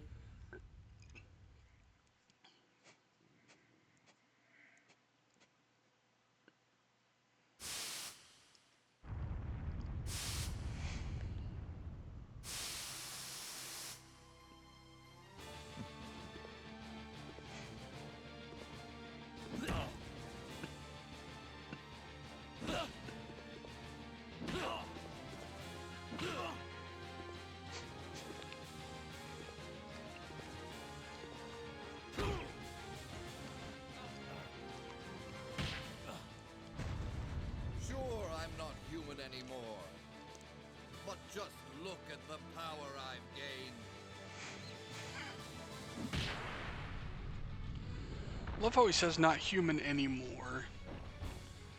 Makes me wonder if, like, he knew he was part of the Wesker Children program, or if he lived his life thinking he was human for this long.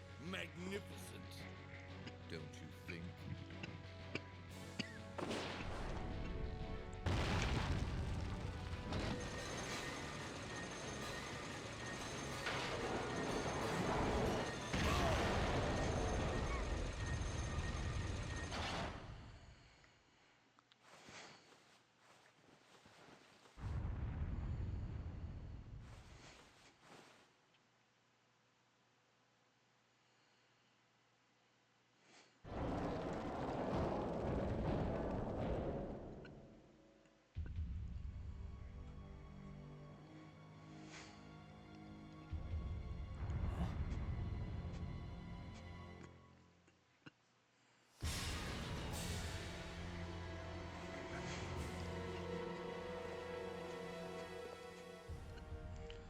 You really gotta admire Chris's tenacity.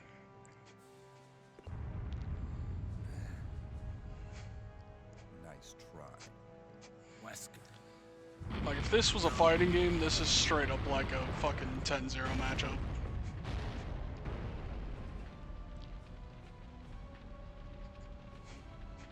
Today's your lucky day. Next time we meet, don't count on another. Next time. Until we meet again.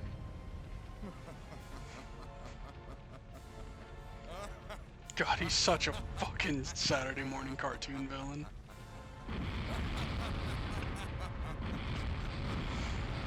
So, not explicitly stated, but presumably that submarine there is how Wesker got here and leaves.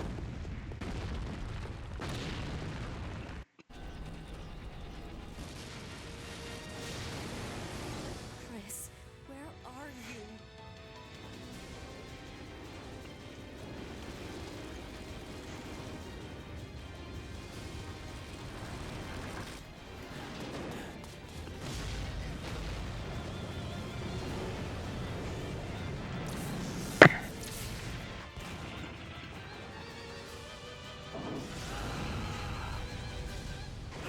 Chris!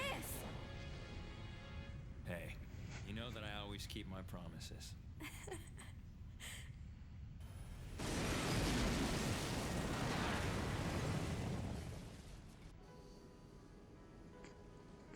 Chris, promise me. Please promise that you won't leave me alone again. I'm sorry, Claire, but it's not over yet. Sorry. There's still something we've got to do. You mean... Yeah, it's payback time. We've got to destroy Umbrella. Now, let's finish this once and for all. They say that at the end of like every game, like I get it's to like try and end on like a high note, but it's just funny to me.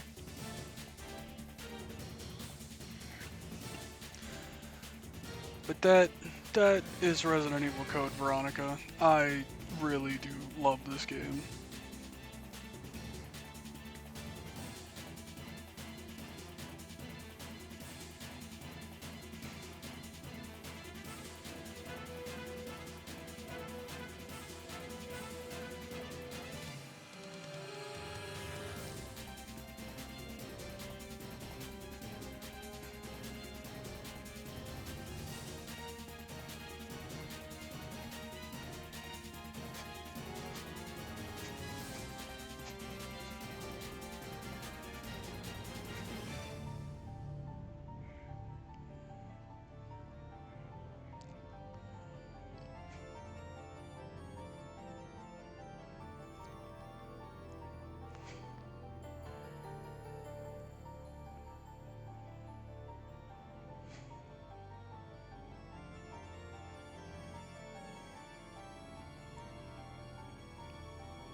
You get a cool little like song medley here, which is nice.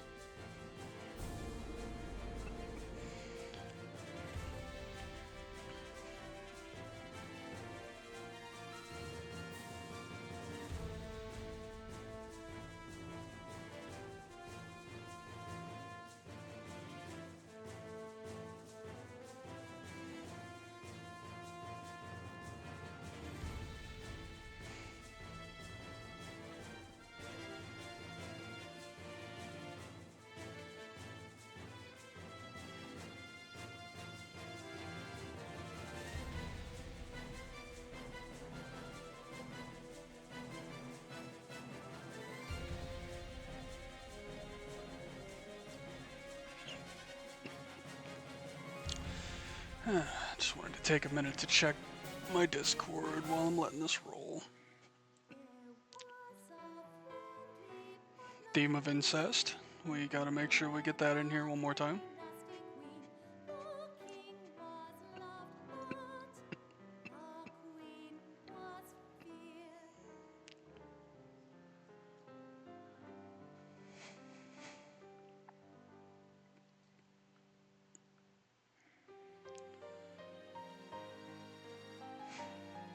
R.I.P. Steve.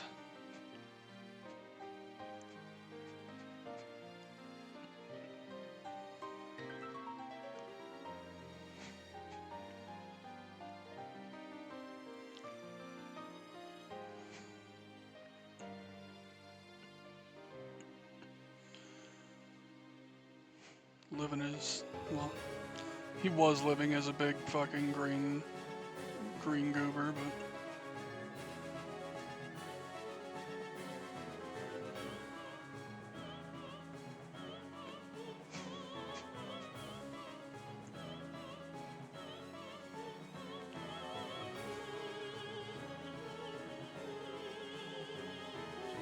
such a nice song. Nice cock.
Wow, that's a lot higher on the leaderboard than I would have expected. That run was ass. Very messy. So yeah, dog shit ranking. But that is an absolute ball crushing game to get an S rank on. But that was Code Veronica. It's a wonderful game. It's frustrating at times, but I think it has plenty of charm. The next game I'll be playing is also Code Veronica, but it is Survivor 2 Code Veronica. That'll be interesting. And I think after that might be Gaiden. I'm so excited to get to Gaiden. I unironically love that game and want to show it to more people. But that is going to do it for me for tonight. So, I hope you had fun. I hope maybe you learned something. I say it every time, but, you know, be happy. Live your life. Fucking drink a cool drink. Have a nice food. Fucking read a book. Do something that makes you happy. That's why I'm doing this. This makes me happy. Talking about and playing Resident Evil. So for now, good night. Take care.